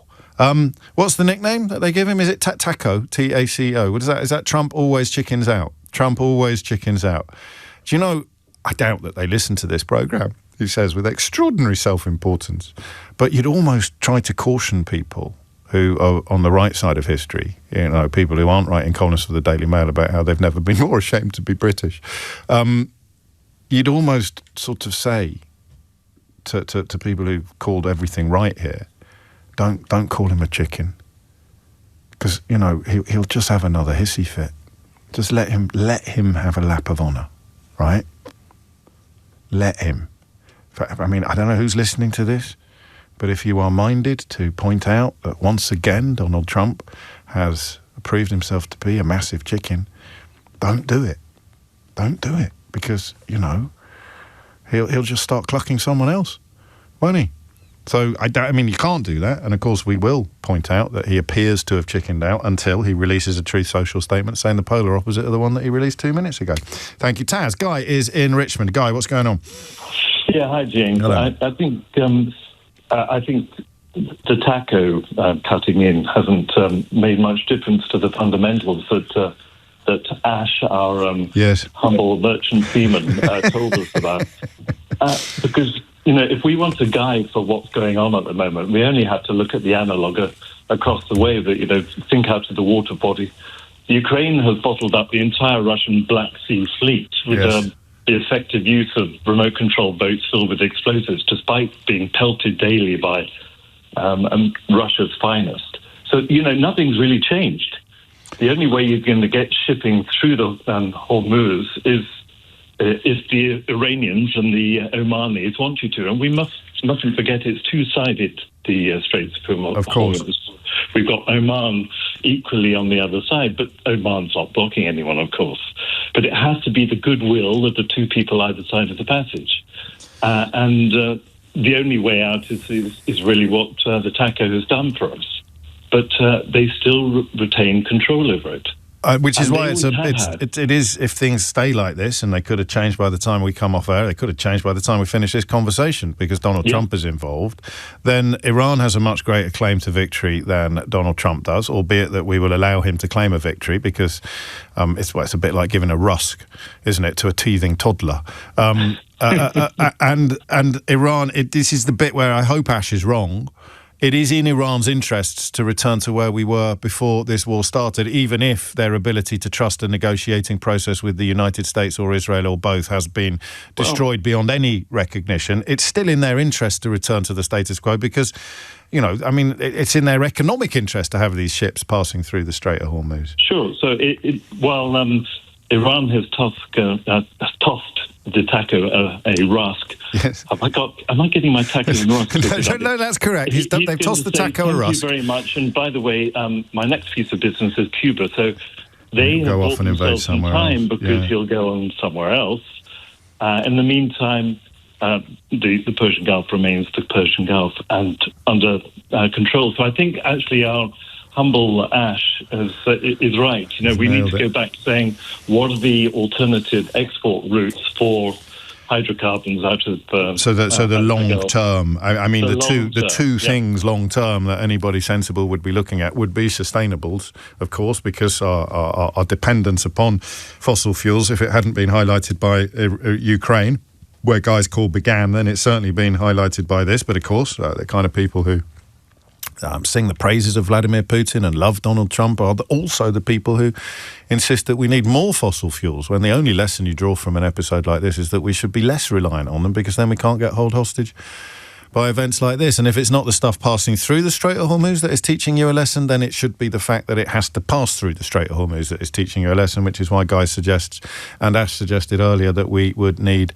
alternative routes, alternative methods of getting these goods to this island. It is coming up to 11:30. You are listening to James O'Brien on LBC. Listen, we don't do this very often because, well, frankly, and I don't want you to take this the wrong way, you normally need a little bit of time to absorb breaking news before you're ready to talk about it. Some people who do what I do for a living need to see what the Daily Mail has said about breaking news before they can even muster up an opinion of their own. But I want to know what you think about the claim by Donald Trump that it's all over now after very successful negotiations with Iran. And I'll tell you first, after the headlines with Dominic Ellis, what the reverse ferret on this is most likely to look like. If indeed we do find out that this should be ignored and isn't worth the paper that it's printed on, I think I know how that will happen. And I'll share that with you after the very latest headlines with Dominic Ellis. James O'Brien on LBC. It is 33 minutes after 11. The United States, according to a social media post by Donald Trump, is to hold off on the power plant strikes Donald Trump was threatening for the next 5 days, according to Donald Trump, because according to Donald Trump in a post littered with grammatical and spelling errors, he has had constructive conversations, in-depth and detailed conversations with the Iranian regime. So the first possible reverse ferret, as I'm sure you've already spotted, is that the Iranian regime come out in the next couple of minutes and say, no, we haven't. Just pause for a moment right there, okay? The President of the United States has made a statement about negotiations with an enemy state that they're currently at war with. And I say to you, live on LBC, a radio station you've been listening to for most of your adult life, and possibly as a child as well, when your dad had us on in the car, I say to you, there's every possibility that the Iranians will come out and say that Donald Trump is lying. And you don't raise an eyebrow. You go, yeah, of course there is. Oh, yeah, I hadn't thought of that. Thanks, James. I say, thanks, Bruce. You sent the message in. Quite a few of you did, actually. I say, oh, yeah, of course, because it's happened before, hasn't it? And also, who are you going to trust? The Iranians?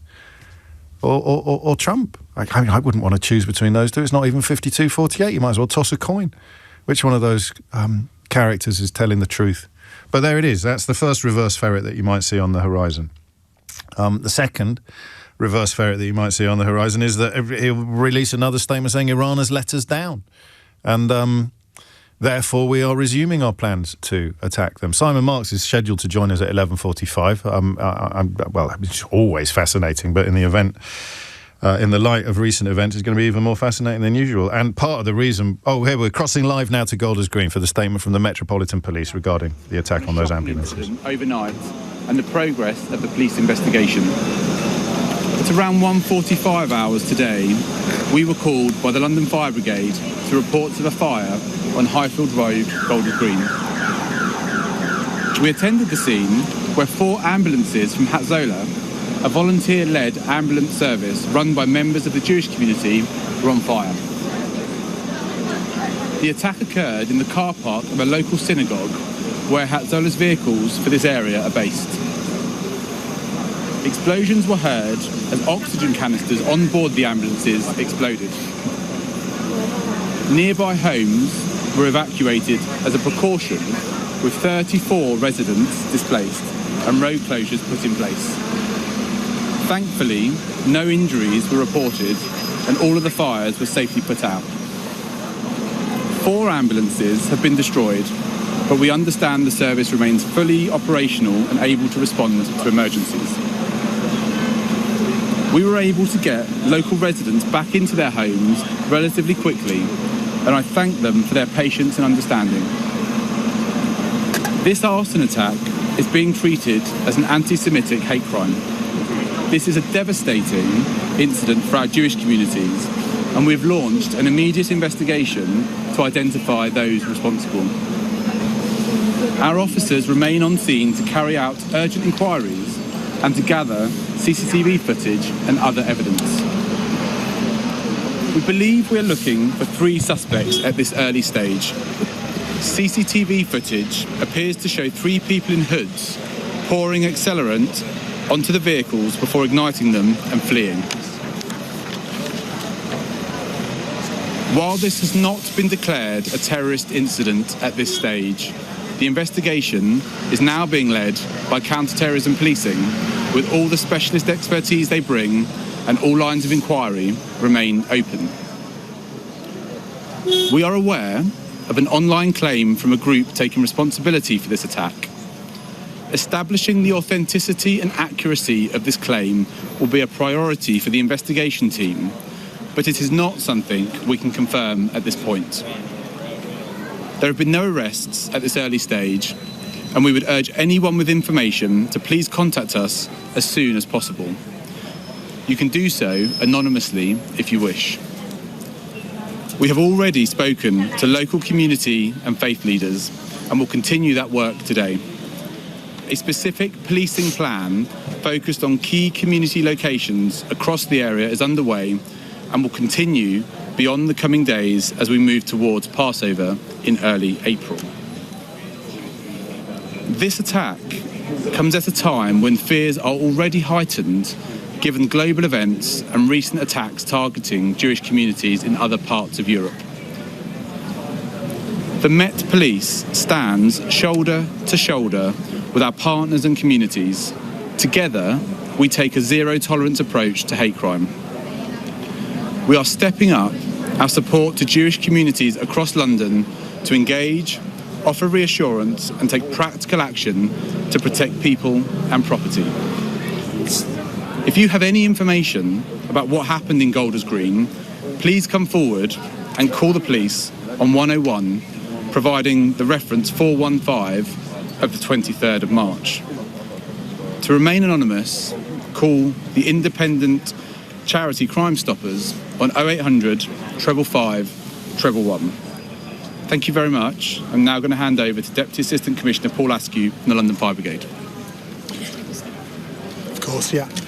Early this morning, the London Fire Brigade control room took the first of 56 calls reporting a fire on Highfield Road in Golders Green. Upon arrival, crews were met with a well-developed fire involving 4 ambulances. Several cylinders stored within the vehicles exploded because of the heat, causing damage to the windows of a nearby residential block. Residents from the immediate area were evacuated to a rest centre as a precaution while crews worked to bring the incident under control. The fire was safely extinguished overnight. We understand the impact this fire will have on the local community, including our Jewish residents. The Brigade's community engagement team attended the rest centre last night to support residents that have been directly impacted by the fire. Alongside our firefighters, they will continue to work with and support the local community in the coming days. And that's it. Thank you. Thank you very much. What about the people anxiety, those neighbours? The people are scared. The people are sleeping out there scared. And with the time at 12:20, that concludes the statement by the Metropolitan Police and the London Fire Brigade with regards to the arson attack, as you heard, being treated as an anti-Semitic attack on 4 ambulances owned by a Jewish charity in North London. Our crime correspondent Andy Hughes is with us. I think, given the speed with which that was announced, I don't know about you, mate. You've been doing this longer than I have. I was possibly, well, maybe that refutation of an online claim is the key point, but I was expecting a little bit more than that, than a kind of status report. Yeah.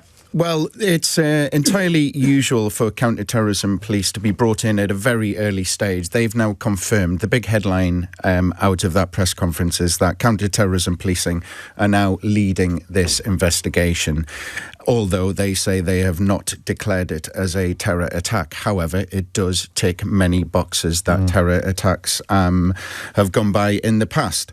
Yeah, this online claim, this is being pumped out all over social media, where a group who say they are linked to the Islamic Revolutionary Guard Corps, the IRGC, which are not a prescribed terror group in this country, but are all over Europe, that they claimed responsibility. But as you heard from Detective Chief Superintendent Luke Williams there, they cannot confirm that this is accurate.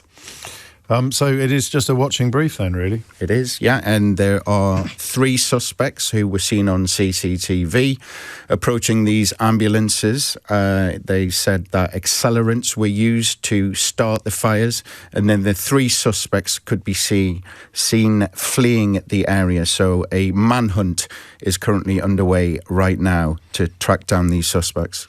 And if you are listening to this programme and you do have information that may be of help to the authorities, then I would urge you to get in touch with them. You can do so via 101 and quote the reference number 415, or if you want to maintain your own anonymity, which I don't think you'll be able to do if you ring 101, you can go through the charity Crime Stoppers, whose number is 0800 555 111. So that's 0800 555 111 for Crime Stoppers.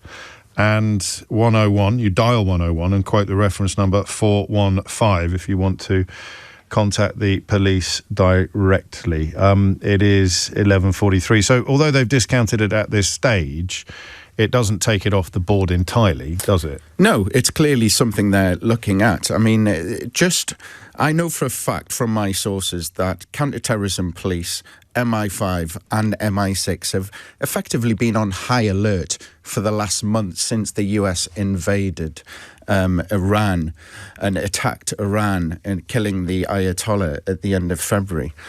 Whatever happens globally always plays out on the streets of the UK. Now, there are several suspects on the terror watch list which are linked to Iran-backed terror groups such as Hezbollah, Hamas and the IRGC. So certainly this will be one line of inquiry they'll be looking into very heavily.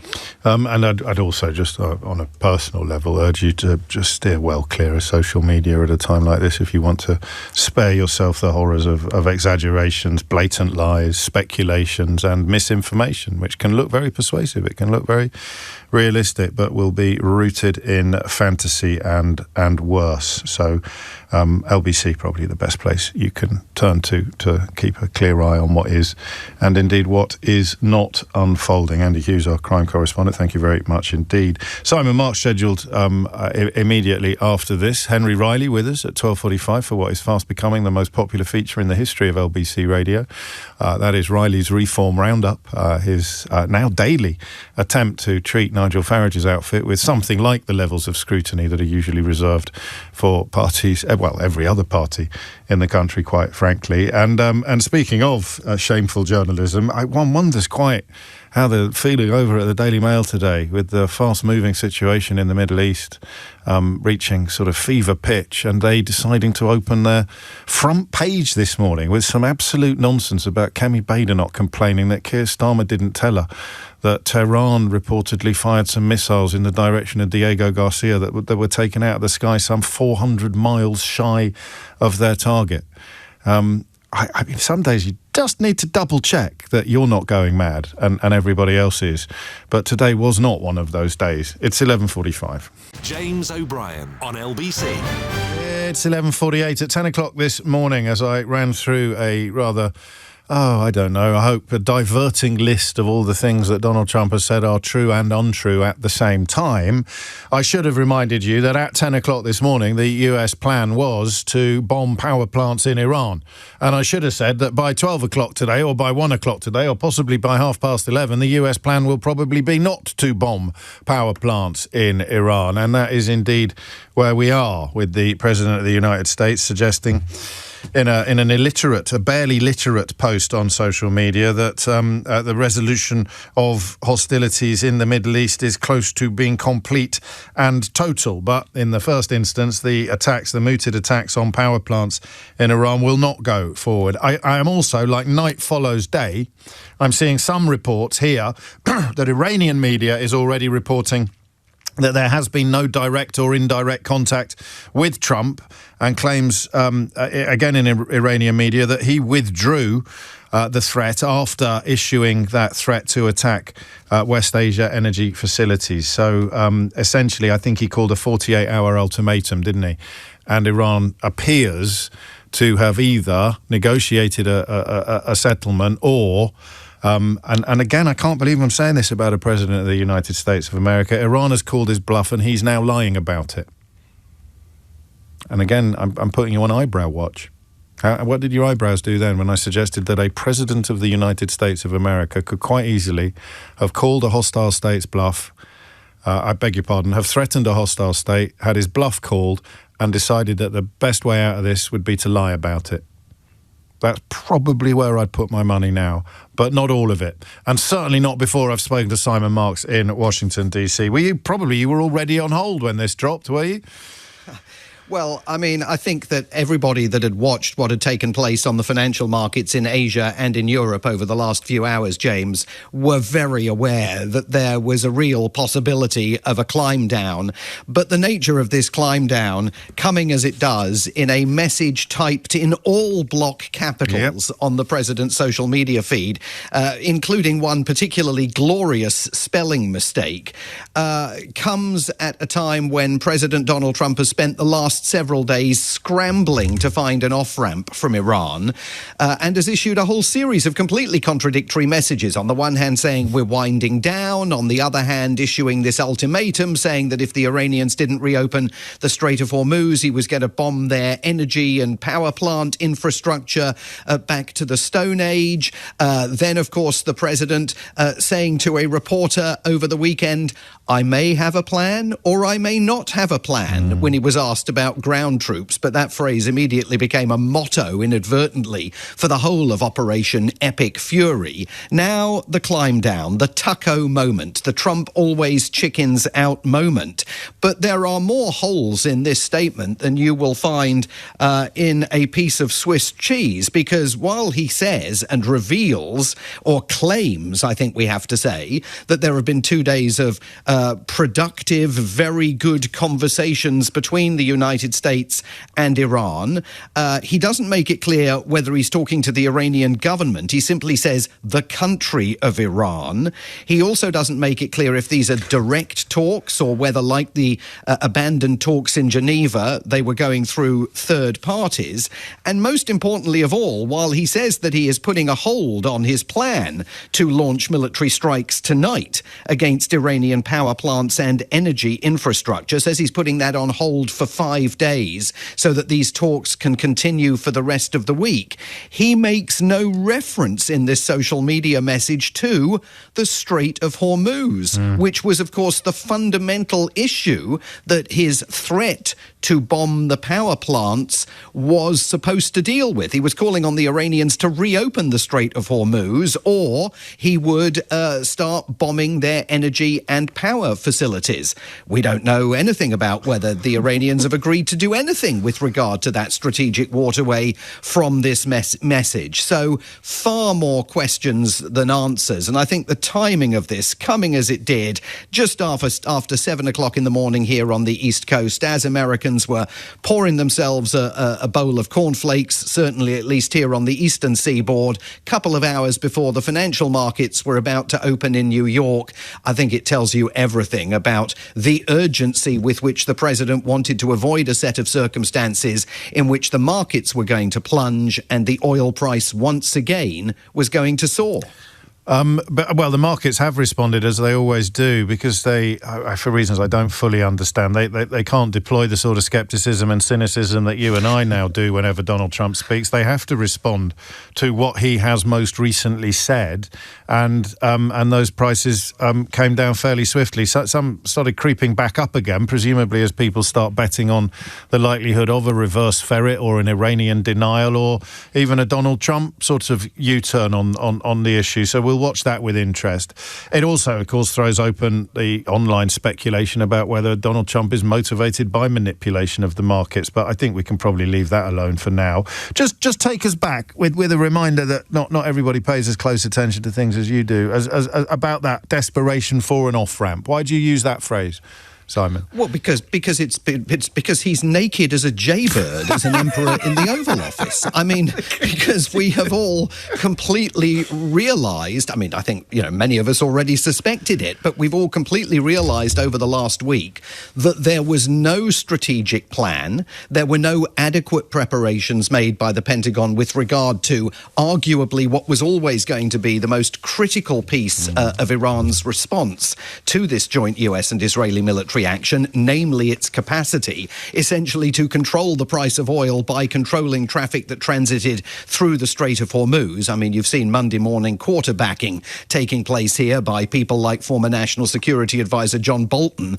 saying, I can't believe they didn't have a plan for the Strait of Hormuz. But it is evident that there was no plan at all. He's been rejected roundly by his allies in Asia, by his NATO allies, with the singular exception of the increasingly extraordinary character of the NATO Secretary-General Mark Rutte, who took to television here this weekend and urged American voters, that was the phrase that he used, American voters, to rally around the president and to understand what kind of benefits this military action in Iran was going to be bringing them. I mean, an extraordinary position for the NATO Secretary-General to be taking while governments across Europe were saying, you know what, mate, you and Benjamin Netanyahu created this mess. You guys need to clean it up. But the contradictions and the anger that we've seen exhibited through the president's statements, his social media postings, and when he's spoken to reporters in person. I mean, he was telling one reporter on the phone this weekend that NATO was about to get its comeuppance, whatever that means. I mean, all of this, I think, revealed not just a desperation on his part to try and find an out from a military conflict that he expected was going to be done and dusted in 2 or 3 days, Venezuela style. But as I know you were raising on the programme last week, it also raises some pretty fundamental questions about where he is mentally. I mean, he has appeared, I mean, there's no way of not focusing on it. He has appeared to be deranged over the course of the last week. And, you know, if it was any other president acting in this way, everybody would openly be saying the emperor has no clothes. And there is still a desire, I think, on the part particularly of the media in this country to bend over backwards and find adjectives and descriptives to sort of explain away some of his most bizarre behaviour. The New York Times last week was saying that in that inflammatory comment about Pearl Harbor in front of the Japanese leader, he had needled the Japanese leader, which is a wonderfully anodyne way of describing what took place in the Oval Office. There is a reality here. I mean, his behaviour is deeply unpredictable, as we've seen just within the last few minutes. And it's not, I know you know this, but it's not confined to your side of the Atlantic, Simon. We've got plenty of people over here who'll give the biggest sycophants in the US media a run for their money in this country, and dare I say it, occasionally even in this studio. But a word, if you would, on the US media and the consensus on how this happened, because I think that he was told, this is what I understand, that Hormuz would do what Hormuz has done. And he thought either that he'd sort of somehow be immune from reality or that it would all be over. This reminded me slightly of Putin and Ukraine. It would all be over so quickly that none of these potential repercussions would apply, or just that he put his fingers in his ears and decided to press ahead anyway because he's Donald Trump and, as he keeps telling us, he can do whatever he wants. But this is what happens, James, when you create a government and you fill it totally with sycophantic loyalists. There is no one in the room who puts their hand up and says, Mr. President, before we do this, could we just have a chat about the possible various outcomes here? I mean, we do know that Vice President J.D. Vance briefly counselled against this military adventurism. It's very unclear what position General Dan Raisin Kane, as Donald Trump likes to call him, the chairman of the Joint Chiefs of Staff, took. But when you see, you know, these sycophants like Pete Hegseth, the Secretary of War, as the president styles him, and various others within his entourage, you can see that there is no one there. Mike Waltz, the now US ambassador to the United Nations, the former national security advisor, fully aligned behind Donald Trump's strategy this weekend. Scott Bessent, the Treasury Secretary, imagine being in his shoes, having to deal with the roiling nature of the financial markets and worrying about the price of oil and what it's doing for the long-term prospects of Republican candidates in November's presidential election. But he was fully on board on American TV this weekend. There's no one there that can stand up and say, you are honestly walking around starkers, mate, and you should do yourself a favour and try and save yourself from yourself. And so he finds himself in this position where... Can you stop conjuring up images of a naked Donald Trump? I'm getting complaints. That's twice you've done it now in the space of one hit. So he finds himself in a position where he's got to find a way out, but he doesn't know what it is, and he's got to find a way out at a time when the Iranians are ratcheting up pressure on him and saying, if you attack our power plants, we're going to... I mean, let's not forget, James, they managed to fly 2 missiles just within the last few days in the direction of Diego Garcia. a greater range of ballistic missiles than were previously known to be in their arsenal, at a time when the President of the United States says their ballistic missiles have been completely destroyed and obliterated twice, actually, because they were completely obliterated 9 months ago as well. It's easy to forget that. And then, of course, they were completely obliterated again last week. But lo and behold, they're still firing them. Simon, thank you. Are you busy for the next hour? Because we may need to come to you to discuss the polar opposite of what we've just been discussing, when Donald Trump comes out and says he never said the thing he's just said, and that he's actually going to start bombing power plants tomorrow. There's a senator called Tillis who was giving an interview that I think sums up quite a lot of the stuff that you've just been telling us. We'll have a little listen to that, I suspect, after this. Until then, Simon Marks, thank you. James O'Brien on LBC. It is 5 minutes after 12, and here it is. Iran's Fars news agency, affiliated with Iran's Islamic Revolutionary Guard, has quoted an unnamed Iranian source as saying there is, and I quote, no direct or indirect contact with Trump. So I mentioned that to you about 5 minutes ago as a possibility, about 3 minutes ago as something that was being reported, but I couldn't find the source, and now we have it sourced thanks to the senior reporter at BBC Persian, who presumably has the Farsi that neither me, Eleanor, nor Keith are currently fluent in. So we rely on others sometimes for what... No, you're not, Keith. Go on then, say something in Persian. Farsi. No indirect or direct contact with Trump, despite Donald Trump claiming that they've been having very deep and meaningful conversations. The source added that after, quotes, hearing that our targets would include all power stations in West Asia, he backed down. Now, we can't look away from that, and neither would I want to look away from this. But I find myself, should you care, in a bit of a pickle. Because we have a list, as you know, and Ukraine would be the best example of this, of august experts to whom we can turn. We also, in recent years, have developed a frankly astonishing coterie of callers, a collection of contributors who, in my humble opinion, and in yours, and you may not be as humble as me, generally produce better quality contributions to this programme than other radio stations pay people to make. Some of the people who have helped us in recent weeks with the situation in Iran, and I guess we'd put Ash in Northampton very, very much on that list today. We spoke to Mike in Greenwich on Friday, former US diplomat Mark Riley down in Brighton, a lifelong student of US politics. Some people are involved in the world that they describe. Some people are merely experts about the world that they describe. And then we have the pros. So we would turn to Professor this or Professor that when discussing what's been going on in Ukraine and what is likely to happen next. And although I don't reach for guests anywhere near as often as I could do, because I genuinely would rather either carry on talking myself or listen to you in no particular order, when we book a guest, we really value them. But there's no point booking any guests. So beyond another journalist like Simon, who can simply relay to us what is going on, as in what has happened, as in what Donald Rumsfeld might call the known knowns, speculation or expert analysis of what is going on now is actually pointless. I know it feels sometimes as if I labour this point unduly, but I cannot exaggerate to you how unprecedented it is. So we really like the Professor of War Studies, don't we, over at King's University, and we really like Phillips O'Brien up at St Andrews. And if we're talking about Ukraine, I wasn't thinking of Lawrence Friedman. We really like him as well. I was thinking of Anthony King, but I can't remember where he struts his academic stuff. And we have a small but brilliant contacts book on this programme of people who are incredibly helpful. But I think they'd be the first to admit that they can't make head nor tail of this, because it could be the opposite in 10 seconds' time of what it was 10 seconds ago. So Donald Trump says, and the pickle that I'm in is that sometimes when there's no obvious phone-in to be had, I can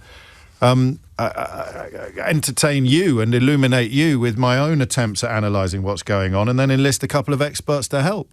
But you can't do that here, because you cannot be an expert on Donald Trump's current position. Nobody can be even Donald Trump doesn't know what Donald Trump is talking about. So how on earth can you book someone now to come on and talk about what Donald Trump is talking about? because Donald Trump doesn't know what Donald Trump is talking about. All I can tell you is that Donald Trump claims that he spent 2 days having very good and productive conversations regarding a complete and total resolution of hostilities in the Middle East with the country of Iran, while the government of Iran has let it be known via the media of Iran that they haven't even sent each other a postcard. There has been no direct or indirect contact. Other things that you know include the claim that there was a 48-hour deadline in place for Iran to reopen the Strait of Hormuz. Otherwise, he would start bombing power plants in Iran. To which Iran responded by saying, well, we'll start bombing power plants all over West Asia. So you have what could be loosely described as an impasse. You have a deadlock. Donald Trump saying, I will do such things, what they are, I know not, but they shall be the terror of the earth. And Iran saying, well, we'll bomb that, we'll bomb this, and we'll bomb that. Because guess what, Taco? When you claimed that you'd completely obliterated our abilities to launch attacks 9 months ago, you were lying. And when you claimed it last week, you were lying. And when you claimed it the week before that, you were lying. Because, look, we're still launching attacks. And we've still got the Strait of Hormuz by the proverbial short and curlies. So they called his bluff. He said, you've got 48 hours to do what I want. And they didn't do it. So he's announced that they've negotiated a settlement and they've announced that they haven't been talking to him at all. And you may, over the course of the last 3 weeks, thought on occasions that I was exaggerating just how mad all of this is. And just how utterly, utterly thankless it is to attribute any inkling of sense or sensibility or normality to Donald Trump. The idea that he spent 2 days negotiating with Iran instead of playing golf is obviously laughable from the get-go. But if you thought I was exaggerating about how unutterably bonkers this whole thing is, this man is, was it the beginning of last week or the beginning of the week before that we went in on deranged liar? Why does everybody else insist on pretending that he's not a deranged liar? The only way you can report on this stuff is by acknowledging the derangement and the lies. He is a deranged liar. And therefore, everything he does needs to be viewed through the lens of his deranged lies. Which means that when I said to you at 11:45, here's what he's just said, I wouldn't be surprised if the Iranians come out in the next 2 minutes and say he hasn't been speaking to us, Gov. And the Iranians came out in the next 2 minutes and said he hasn't been speaking to us, Gov. So who's an expert on this? Do you see what I mean? Ash in Northampton, an expert on the Strait of Hormuz, on what getting the mines out of there it would look like and how feasible it is to actually reopen it using military force. Someone has made Donald Trump realise that, as Ash explained on this programme, maybe he's listening. He heard Ash. Ash in Northampton has just essentially taken the world back from the precipice of World War III because he has persuaded the president, I'm joking, but someone has persuaded the president, presumably the same arguments that Ash in Northampton was using, that he can't do this. He can't bully and bludgeon his way to reopening the Strait of Hormuz, short of undertaking a military operation in Iran that would make Iraq look like a cakewalk. He would have to absolutely obliterate the current regime. And there's no earthly way the American people, let alone his own base, which were promised he wouldn't be starting wars in the Middle East, could stomach that. So what are his options? I've made a threat, 48 hours to do what I want, otherwise I will do such things. They will be the terror of the earth. Thank you to everybody who picked up on that King Lear quote. I got more King Lear news for you later this hour. Well, I may have. It's a bit personal. That's where he's been left. You do what I want, you've got 48 hours to do it, and if you don't do it, whoa, they're going to be the biggest bombs you've ever... And then they don't do it. So there he is. Now, what are my choices? I can launch the attacks that won't work. I can claim that we've negotiated a settlement, even though the other person will accuse me of lying. I'm constantly being accused of lying when I'm lying, and my base lets me lie. He could say, there's a guy in London, works for the Daily Mail, he thinks I should be the Prime Minister of the United Kingdom. He's never been more ashamed to be British that Keir Starmer didn't get involved in this war. So there are some people who will not just let me lie. They will claim that I'm the king of the hill, even as I'm lying to them. Option number 2, lie. Option number 1, launch the attack. Option number 2, lie. I don't think there's an option number 3. Do you? Is there an option number 3? 0345 60600973. What do you think has happened here? Working on the premise that, and probably foolishly, but nonetheless, perhaps we have no choice, we work on the premise that the current state of affairs will stay in place for the rest of the hour, or at least until 12:45, when Henry Riley gets here with Riley's Reform Roundup. So the current state of affairs is this. Donald Trump pledged to attack Iran if they didn't reopen the Strait of Hormuz within 48 hours. Point 1. Point 2, they didn't.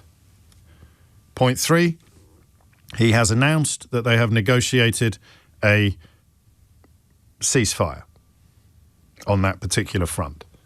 Point 4, Iran says they haven't. That's your 4 points, I think. That's it. What do you think has happened? 0345 60600973. What do you think has happened here? And Donald Trump has backed down on his threat and claimed a negotiated settlement that the other party in the mooted negotiations denies ever took place.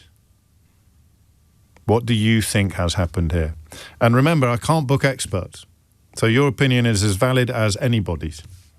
I don't know, and I'm happy to have a long queue of people saying he's chickened it, he's bottled it, he's walked away, he's pooped his pants. If that's the only available explanation, I want to hear it in your words, not just in mine. But what has happened here? Justify or explain the miscalculation. How could somebody as powerful as this has ended up with so much egg on his face? If you don't do what I want in 48 hours, I will launch these attacks. They didn't do what he wanted. He didn't launch the attacks. He instead claimed a negotiated ceasefire that the other party to the negotiation says has never taken place. So the question couldn't really be simpler. What do you think has happened? And I tell you what, if I was Keir Starmer, I would be, well, if I was Keir Starmer's head of communications, I would be looking very seriously at the claim that Keir Starmer's talked him out of it and talked him down. But I don't know. What do you think? Remember, there's no experts on this. No one can tell you. All we can do is speculate, and we can do it together. Hit the numbers now. You will get through. 0345 60600973. Who's going to be first to deploy Occam's razor? Because the simplest explanation is usually the correct one. What has happened here? How has this... make some sense of this almighty mess, if you think you can. It's 12:17. James O'Brien on LBC. 18 is the time. It might be that it's actually one of the easiest questions I've ever asked you. What on earth has happened here? How has the President of the United States gone in the space of minutes, or at least hours, from claiming that he was going to visit the terrors of the earth on the Iranian regime if they didn't do what he wanted, and then claiming that he's negotiated some sort of peace with them when they didn't do what he wanted, and then presumably staying silent for the rest of the day when they come out in increasing numbers to say, we ain't negotiated nothing. Go on, make some sense of it if you think you can. Geraint is in Chester to kick things off. Geraint, what would you like to say? Good morning or good afternoon, James. First of all, before I start, I just wanted to thank the Countess of Chester Ambulance and Medical Services. They saved my life back in January. I owe them all, and I wanted to say that on live TV. So, well, second best thing, you're on live radio. Yes. But anyway. And I'm very glad to hear it as well. I mean, that is, what was wrong with you? Did you have a heart attack, or what was I had an epileptic fit in my bathroom, and I woke up, and then I was on the floor, and basically I'd smashed my hip in several places. I was basically lying on my bathroom floor for 9 hours before I was discovered because I couldn't move. Good Lord. And so I'm still recovering to this day at the moment, although I'm at home.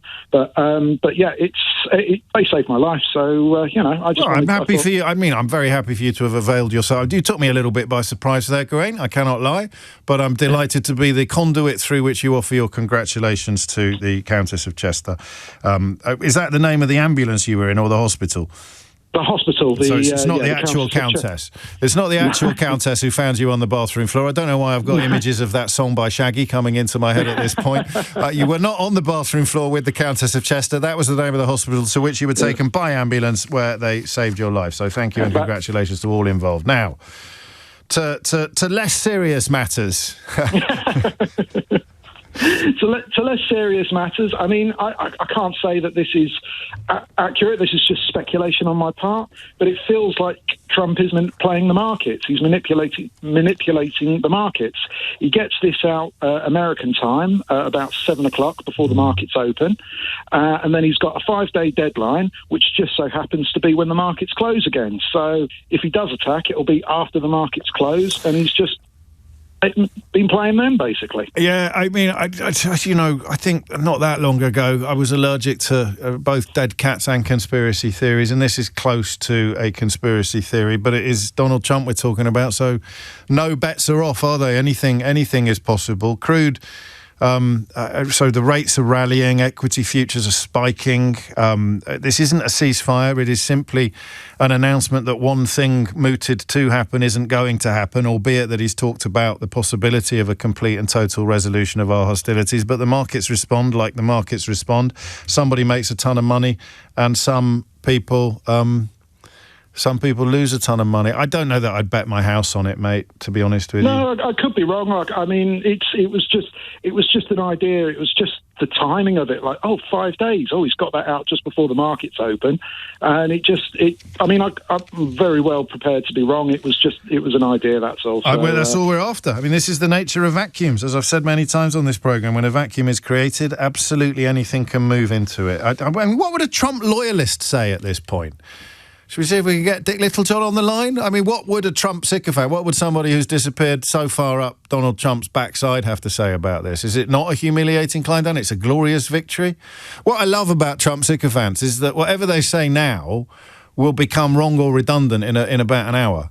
So they say now, he's the best, he's the greatest negotiator ever, he's managed to bring us back, he's best, I wish he was in charge, down with Keir Starmer, and then Donald Trump will come out and say, that wasn't true, that thing I said yesterday that you all said was brilliant. And then the sycophants become liars.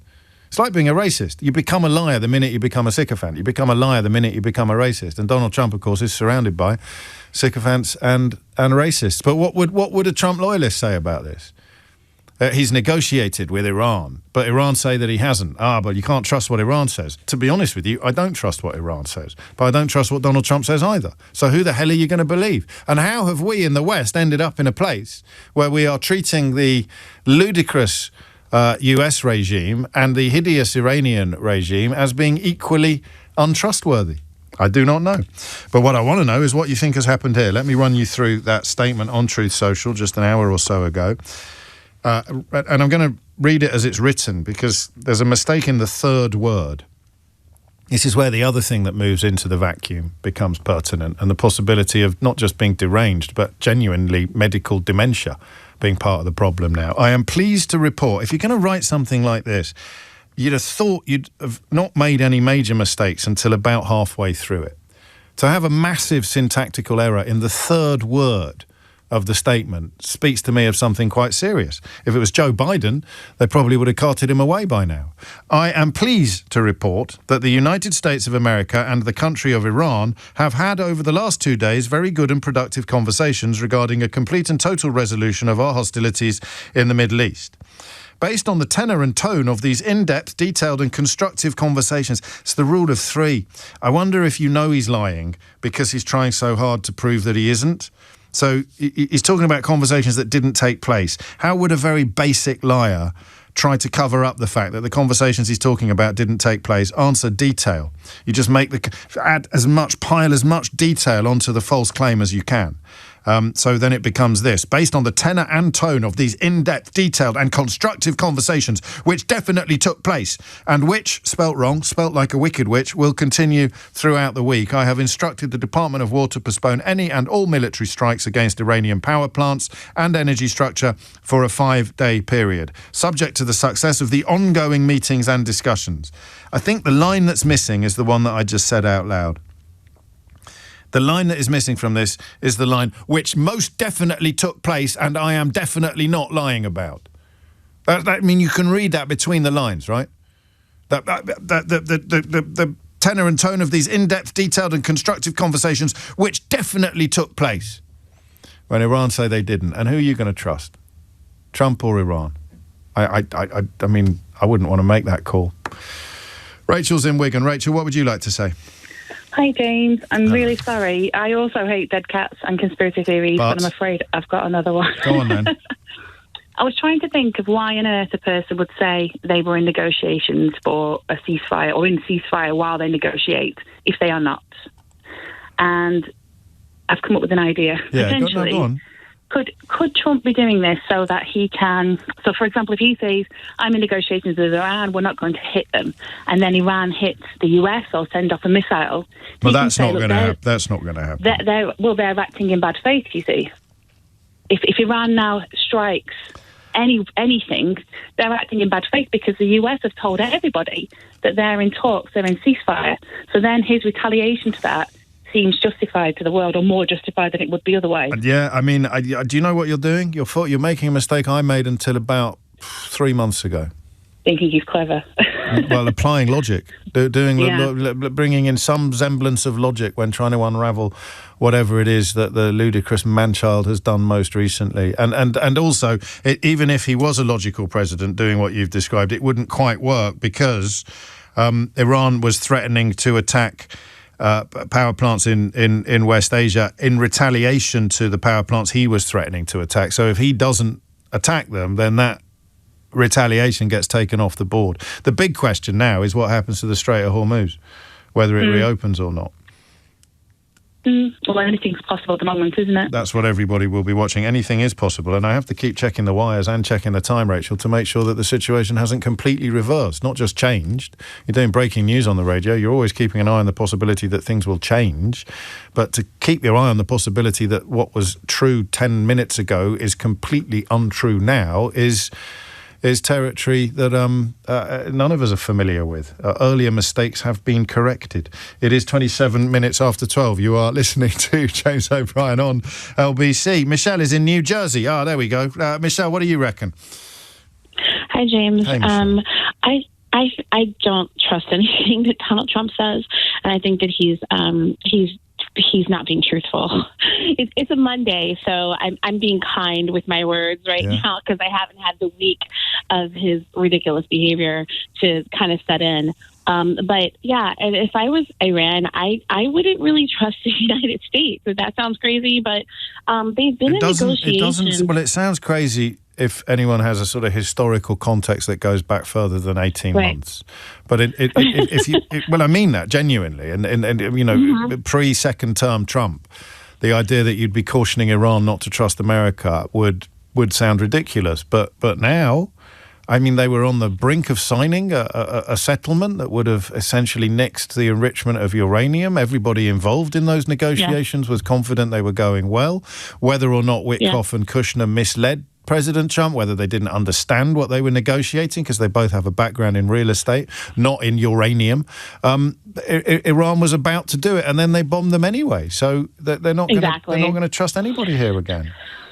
Exactly. And Jared Kushner is like lining his pockets with money, as is Trump.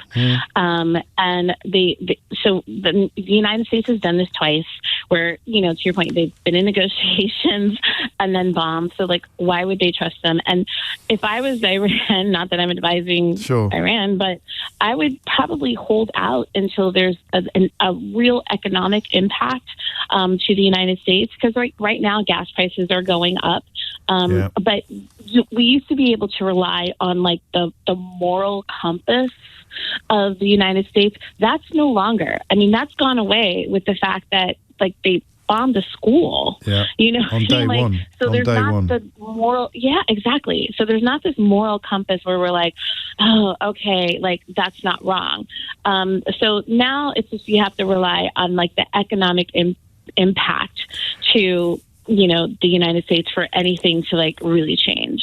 Yeah, beautifully put. And I guess we just sit here now and wait for the midterms in the bigger picture and wait for the next reverse ferret in terms of the smaller picture. Because, I mean, Do you think he's bottled it on this occasion? Do you think he whether or not he's lying about negotiations, and it looks like he is, but that, of course, involves trusting the Iranians, believing the Iranians. The only real explanation of this crawlback, this rowback that fits at the moment, is that he's chickened out again.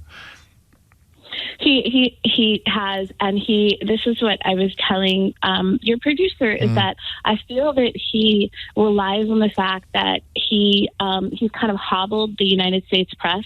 So it's not a situation where he's going to be getting these hard questions and get fact-checked in terms of like, well, who did you talk to? Well, who was part of these negotiations? Was it Marco Rubio? That's a great point. Like, who was in the room? Just prove it. So no one is going to say prove it. Prove that you've had negotiations. Nope, exactly. Nobody's going to question him, because what he does, he will, who are you with?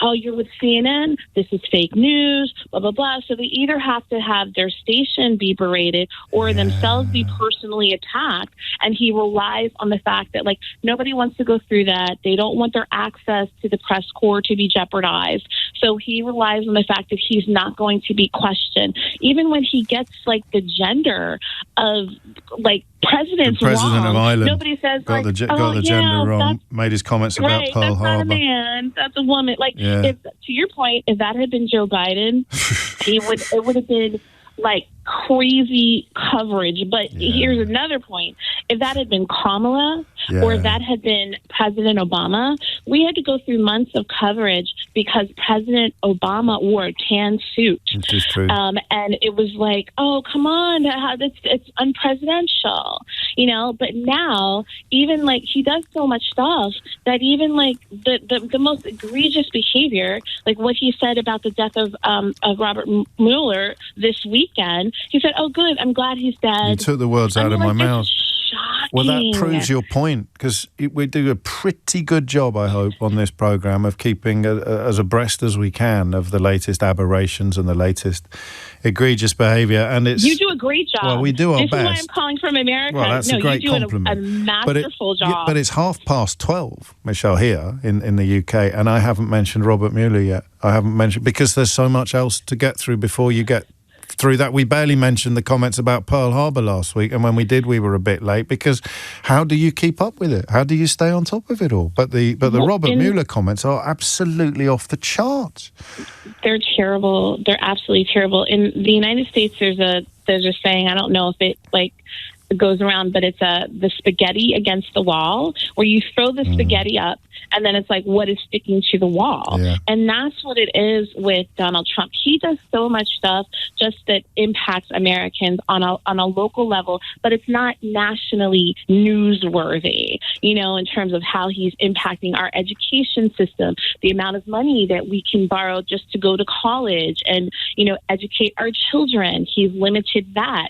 And all of the stuff with ICE that he's doing. And it's really not about security of our borders. What it really is, and what I think that should be looked into, is look at the people that own these facilities. They're all Trump supporters. Yeah, and they're making a ton of money. Air travel to get to these facilities. It's a money grab. And so this really isn't about, you know, how he's securing the American borders. All of this stuff, what he's doing with the education system, he wants to privatize the school systems because his friends own all of these charter schools, you know, so it's a benefit to him. And he doesn't think there's anything wrong with this. Is the thing that we miss. Is, you know, you see it with law. They genuinely don't think the law should apply to them. So they don't think that this is grift. This is literally what you do. You get into a position of power, you use it to enrich yourself and your friends, whether you want to draw parallels with the mafia or whether you want to draw parallels with historical regimes, corrupt regimes, fascist regimes. It is literally what you do, and we still sit here like sweet summer children, Michelle, being shocked and disgusted and surprised by it. When, if we can learn any lessons from history, it's when men like this end up in positions like this, things like this happen. And you've reminded me of something else. And not just the Robert Mueller thing, which I will share with people after the news headlines. And I'd remind you of the killing of Charlie Kirk and how that was reacted to by people in the United States, and wonder where they are now when it comes to what Trump has said about the death of Robert Mueller, a war hero, a decorated war hero. But Donald Trump said on Friday that they were having a hard time negotiating because there was nobody left to talk to. I quote him verbatim: "We're having a hard time. We want to talk to them and there's nobody to talk to. We have nobody to talk to." That subtext of that being that they'd killed all of Iran's leadership, and so there was nobody there with the power or the status to conduct negotiations. That was on Friday. On Monday, he claims that he's been negotiating with the country, the entire country, which might just involve shouting at a map. But he's gone in the space of 3 days from saying there's nobody there to negotiate with to saying that we've been having massive, wide-ranging and hugely successful negotiations with the country that I said on Friday didn't have anybody that we could negotiate with. I don't think I'm going to say it anymore. I've said it a lot lately. If you think I exaggerate, you can't anymore, can you? Nobody can. Michelle's not exaggerating. I'm not exaggerating. So, well, I am, however, very, very late for the news with Tim Humphrey. James O'Brien on LBC. It's 12:39. So, I mean, just by way of an illustration of what... I mean, this guy, to be fair to him, has criticised the comments that Donald Trump made about the death of Robert Mueller. Robert Mueller, former director of the FBI, who investigated the ties between Donald Trump and Russia. His family announced on Saturday, with deep sadness, we are sharing the news that Bob passed away. Donald Trump took to social media to write, and you may not be aware of this because, as Michelle just reminded us, it's almost impossible to keep up. Robert Mueller just died. Good. I'm glad he's dead. He can no longer hurt innocent people. I don't know if you remember the hand-wringing that unfolded when Charlie Kirk was killed and the claims that people on the other side of the aisle from Donald Trump were not being suitably respectful, including in my own relatively trivial case. I got some criticism for playing out tapes of Charlie Kirk talking. Wasn't someone who beat particularly loudly on my radar before he was killed, so I wanted to find out a little bit more about him. So we played out literally some of the things he'd said, and people got very cross with me.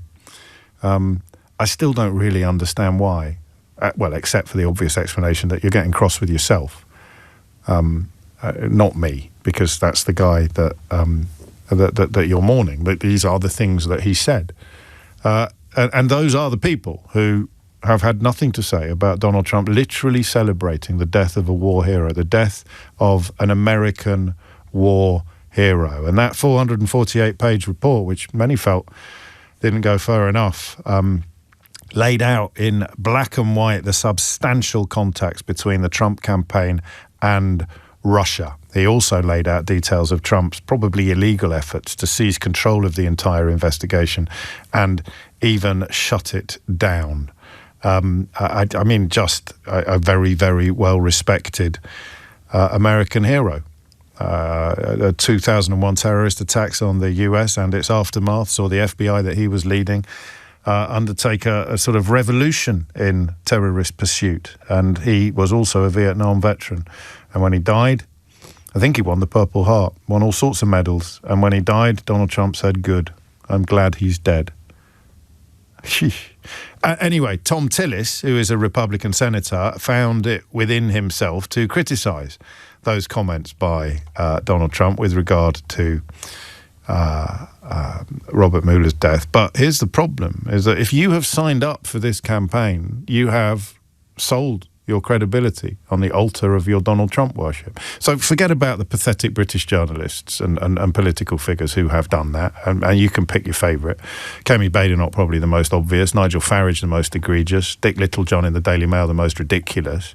But it happens to everybody. Everybody who hitches themselves to the Donald Trump bandwagon can wave goodbye to credibility and integrity and end up sounding like this, Senator Tom Tillis. But can I press you a little bit on this question of the president's responsibility for this? I mean, it was Donald Trump who put Kristi Noem in charge of the Department of Homeland Security, who has given Stephen Miller the authority that he has. It was Donald Trump who first talked about wanting to acquire Greenland for the United States.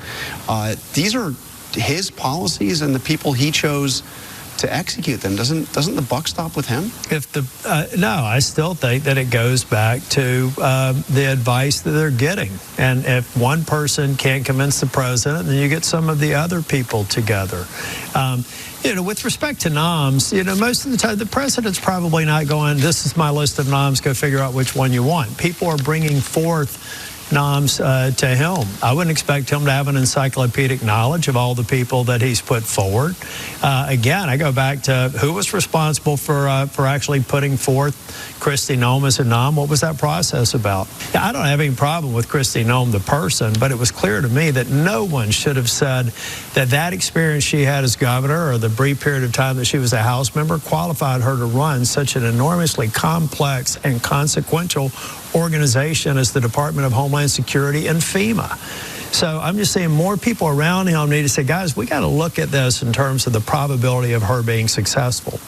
And you could have helped her from herself, because I took no pleasure in the criticism that I put her way a couple of weeks ago in the hearing, but every single bit of it was substantiated in facts.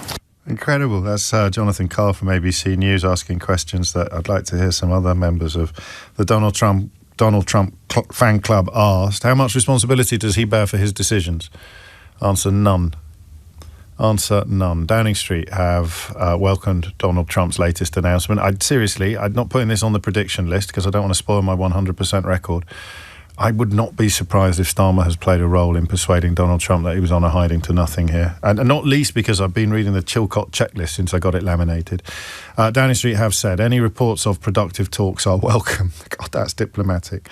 And that Number 10 has, quotes, always said that a swift resolution to the war is in global interests, but added the Strait of Hormuz specifically needs to be reopened. Daniel is in Croydon to answer the question of what we think happened today.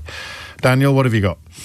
Hello there. Hello, mate. I am a British Iranian man, and I followed the entire story for the last few months. Yes. I just personally think penny finally dropped. Yeah. And Donald Trump has realized he can't just go in and change regime by bombing the country. He went in claiming the help is on his way. He went in, he done what he believed it was right thing to do, and I personally supported him. But now he realized, I wanted... You wanted the regime removed, and you believed that he might be telling the truth when he said that's what he was trying to do. Absolutely. Yeah. Having said that was your first mistake. And I fully understand it. I'd have been the same if I was Iranian. I want to be clear about that. Having said that, it's been 47 years this regime has prepared for this. They're not just going to go away by bombing the country. No. And this is it. And I think he just realized, there's not that much I can do unless I put a boot on the ground, which I don't think that's going to get through. And at the same time, he could be lying. And also, look at the Iranian side, the fast news, which is the propaganda media for the government. They have to answer to the Revolutionary Guards as well. So they're not really... go on then, because you're in a much more qualified position than I am. I'm going to order you, I'm going to insist that you tell me who you trust more in this very specific moment. Donald Trump says, do this in 48 hours or we'll bomb that, and they don't accept his threat. Or at least they haven't done the thing he said they had to do. Then he announces negotiations have secured a ceasefire. They say there have been no negotiations. Who do you believe? The propaganda outlet or the American president? I might be roasted on this, but I'll put my money on Donald Trump. You think he's telling the truth now? Yes. Right. So on Friday he said there is no one to negotiate with. We've killed them all.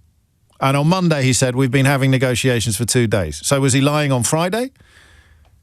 I don't think he was lying. I think he just realized I cannot bomb. No, but did they have negotiations? Have there been negotiations between Donald Trump and the Iranian regime? I think it has happened. You do? I think it has happened, yes. Well, that makes one of you.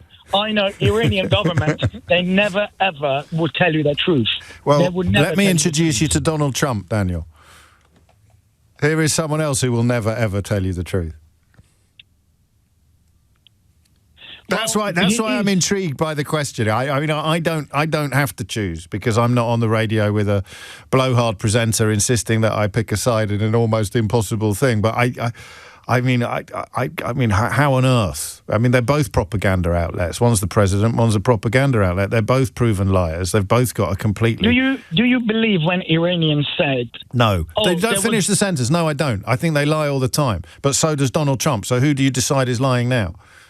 I do not put my money on Iranian government. But Donald Trump said they couldn't negotiate because there was no one to negotiate with. And then 3 days later he said we've been having negotiations. There was always someone to negotiate. So he was lying on Friday. Why was he lying on Friday?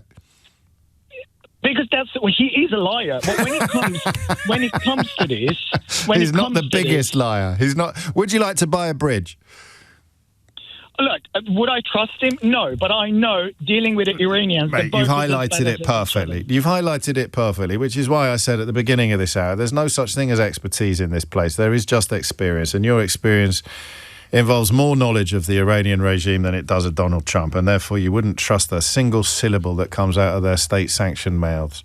I'm the same with regard to Donald Trump, so 50-50, split the difference. I'll go 51. Don't trust Trump. You go 51. Don't trust Iran. Let's call the whole thing off. James O'Brien on LBC. 12:52 is the time. Henry Riley's here with the fast becoming the most popular feature in the history of LBC Radio. It's called Riley's Reform Roundup, and it has more jingles than you can shake a stick at. There's quite a few. Do you want to hear? We're short of time. Okay. But I'll give you your head. Here's Simon's entry. Riley's Reform Roundup. No. Oh, that's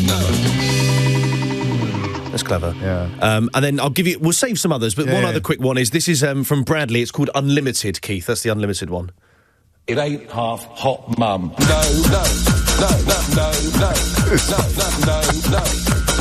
Burn it. It's sort of catchy, isn't it? Is that it? That's it, yeah. It doesn't have it, Riley's Reform Roundup. Hasn't got, which is, it gets marked down for that. But that's my favourite. I think that's brilliant. Anyway, stories. So this is a feature dedicated to paying proper attention to Nigel Farage's shower with the sort of scrutiny that most British media normally reserves for Keir Starmer's late mother's donkeys. Carry on. Lots to get through. Two quick ones. Firstly, Reform-led Kent County Council. That's one of the councils they won, James. You'll recall it was sort of seen as the shop window for Reform UK. Yes. They've voted through a wage increase, although it's an allowance for the councillors. What, for themselves? Yes, an allowance increase less than a year after the council leader had just promised... promote gold bullion like Nigel does, or do some cameos? Well, they're putting through a 3.8% increase in allowances. Previously, Linda Kemcaran, the leader, had promised to cut members' allowances by 5%, which would have seen £200,000 diverted to councillor grants. That was a very popular policy. Right. But they've now decided to increase a 3.8% increase in allowances, with the leader there saying it's entirely reasonable and doing it now rather than whooping increases in the future. Any other party members got anything to say about this? They have voted by 45 votes, passed by 45 votes to 22. I'm interested in the 22. Is there a Green Party councillor called Stuart Heaver, for example? Yes, there is. Oh, that's what you're getting at. Stuart Heaver has... We'll edit that out. Stuart Heaver has said it was inappropriate... We're live, mate. Oh, are we? Sorry. Inappropriate timing and bad optics to award ourselves a nice little pay rise. Yes. Okay. Another story. A Reform councillor has announced her candidacy for a constituency that will not exist at the Holyrood elections. Are we splitting hairs here? I mean, can she stand for it? Well, she can stand for a different seat. So this is Audrey Dempsey, who was previously suspended from the Labour poll, quit the Labour Party amid a row over racist comments. Oh, dear. She claimed that What first attracted her to Nigel Farage's party? She claimed that racist attacks on white children and teachers had been rising in schools, which was not backed up with evidence. She has said that she's going to run in the seat of Glasgow Provan, but it's been pointed out that actually won't exist, and that there's other seats she'll have to stand in. She posted a subsequent video where she clarified the seat that she would be standing in. Third story for you, James. She sounds very clever. That's Audrey Dempsey, who was previously Labour now. And three, Nick Candy. This was in the front page of the Sunday Times yesterday. He's the treasurer. So there was a story in the Sunday Times where he's a billionaire, he's a donor, he's the honorary treasurer of Reform UK. He met several figures subject to international standards on a on a visit to Nicaragua last week. He was welcomed by the regime. Just to remind you, that co-president who welcomed him, although they didn't officially meet, she welcomed his arrival in the country, is sanctioned by the UK over human rights violations, undermining democracy and rule of law, and the repression of civil society. She described him as a brother and a comrade. Nick Candy has said the visit was arranged so key stakeholders of the company could review the project and its operations, saying it was solely... What's the project? Is it gold? Diamonds? Emeralds? It's to do with gold, yes. Metals exploration. A Reform UK spokesperson saying it was a business thing. It was nothing to do with his official position. Let me just quickly play you, James. Lewis Goodall on LBC challenged Robert Jenrick about this yesterday. Nick is a businessman. He meets people in business. I've seen this allegation. I don't know all the details of it, but it doesn't seem like there's a story there. As far as I can tell from reading the article, he went on a trip, met somebody who wasn't sanctioned, and conducted perfectly legitimate business and according to the law. So I don't know what the Sunday Times is trying to do. It's obviously not a national story. They're only doing this because he gave a donation to Reform, and they want to have a pop at Reform. The leader of that country, who is alleged to have conducted grave human rights... But you just said, Lewis, that he'd met somebody who was sanctioned. Grave human rights... But he hasn't actually met someone... Well, that's what the Sunday Times is saying. No, but he hasn't actually met someone who's sanctioned. Described him, someone who has grave human rights abuses against them, described him as comrade and brother. Is that a good look? Is that the sort of person you want as your honorary treasurer? Well, I don't know what the details of the story are. He can't control what somebody else says about him, but it seems to me that this is a totally ridiculous story where there's nothing to see here. Reform can't control what businessmen do around the world, and we shouldn't be ashamed of having successful business people want to support us. He knows that this guy is the treasurer of his own party, does he? Because he's talking about him as if he's just some random businessman. Yes, he does know He does know that. Are we sure? Because this is honest Bob Jenrick. Did you see what he said? You'll like this. So this is going back to last April when he was trying to accuse Keir Starmer of not being sufficiently Christian and not properly honouring Christian festivals. Do you know where I'm going with this? Go on, keep going. He said he didn't go to church on Psalm Sunday. He wrote it, and to be fair, I give the Daily Telegraph a lot of stick, but there are a lot of people on the Daily Telegraph who tell me how much they enjoy me giving the Daily Telegraph a lot of stick because they have to work with these clowns. A sub-editor left that in, so he wrote, I can't believe... Are we sure? Is there such a thing? I mean, I'm a Catholic, not an Anglican. Is there a Psalm Sunday in Anglican church? Even if there was, he was writing about Palm Sunday. But this is what they do. They pretend to be Christian. They co-opt Christianity, and they've got no sincerity. Sunday. They haven't got Psalm Sunday with honest Bob Jenrick. And finally, Nigel Farage. That's the end of the Reform stories. We'll James. go in on the story about cryptocurrency funding tomorrow because that needs a bit more room. But tell me, what disgusting things does Nigel Farage do for coins? Well, this is a video that Nigel Farage released on Cameo. This was 10 days after his election as MP for Clacton. Nigel Farage sent this message on Cameo. They have to go back. Now, hello, Andrea Hallworth. It's Nigel Farage here. And we're told you don't like comedy, but your friends are trying to get you to attend Road Rage Terror Tour comedy show, but you're hesitant. Now look, it's hosted by Jeremy Mackenzie, Derek Harrison and Alex Wren, and it's currently the most talked about show in Canada. So do you know what, Andrea? Just sometimes in life we're a bit reluctant, a bit hesitant to go and do things we don't really fancy doing, but for the sake of a couple of hours of an evening, why not give it a go? You never know, you might walk out saying Road Rage Terror Tour is the best thing that ever happened. Now, Road Rage Terror Tour is a Canadian show, but the leaders have been identified as a far-right extremist group. They're sanctioned by the US State Department. Justin Trudeau, the Prime Minister of Canada, has described the group as a white nationalist violent organisation. Nigel Farage's, this was 10 days after he was elected as an MP, Nigel Farage's spokesperson said, well, he did it in good faith, he did it without proper knowledge of the individuals. A spokesperson for can he Google things? They are quite a well-known group. Yeah, I know. If you were looking up... But I mean, if you Googled them, you'd get a full chapter and verse on exactly what and who they are. You would. But you're too busy cashing the checks, perhaps, to actually Google who it is you're bigging up on Cameo, I think it's called. That particular group, lastly, James, disputed their portrayal but said, quotes, "We used him, Nigel Farage, for a laugh and to cause him this trouble as a consequence for being lazy and stupid enough to say anything for $1. They said that about him? They said that about him. The white nationalist said he was lazy and stupid enough to say anything for $1. That's what... We're going to rename our feature. Representative said. What lazy and stupid thing has he said for $1? More on that tomorrow. £141, by the way, I've got to say. Is that how much it costs? That's about $180 or thereabouts. Don't at me with the exchange rate. Congratulations, I should have done this sooner, to Georgia Hunter-Bell for picking up a gold medal in the World Indoors at 1,500 metres. Incredible. I follow that closely because I'm friends with her parents. Doesn't that make you feel old? You're friends with someone's parents, and they became grandparents for the first time about a month ago, and now they've got a gold medal in the family as well. Happy Someone days. asked me if I had grandchildren 2 days after my 60th birthday. Did you punch them? No, I didn't. You should have done. I was busy cooing over their 2-year-olds. That's allowed. They had good reason. That's allowed. You sure they weren't offering you the job? I'll have him. If you missed any of today's show, you can listen back on our free global player. You know all this. Download it anyway. Tom Sawbridge with you at 4 on LBC. Sheila Fogarty with you now. James O'Brien on LBC.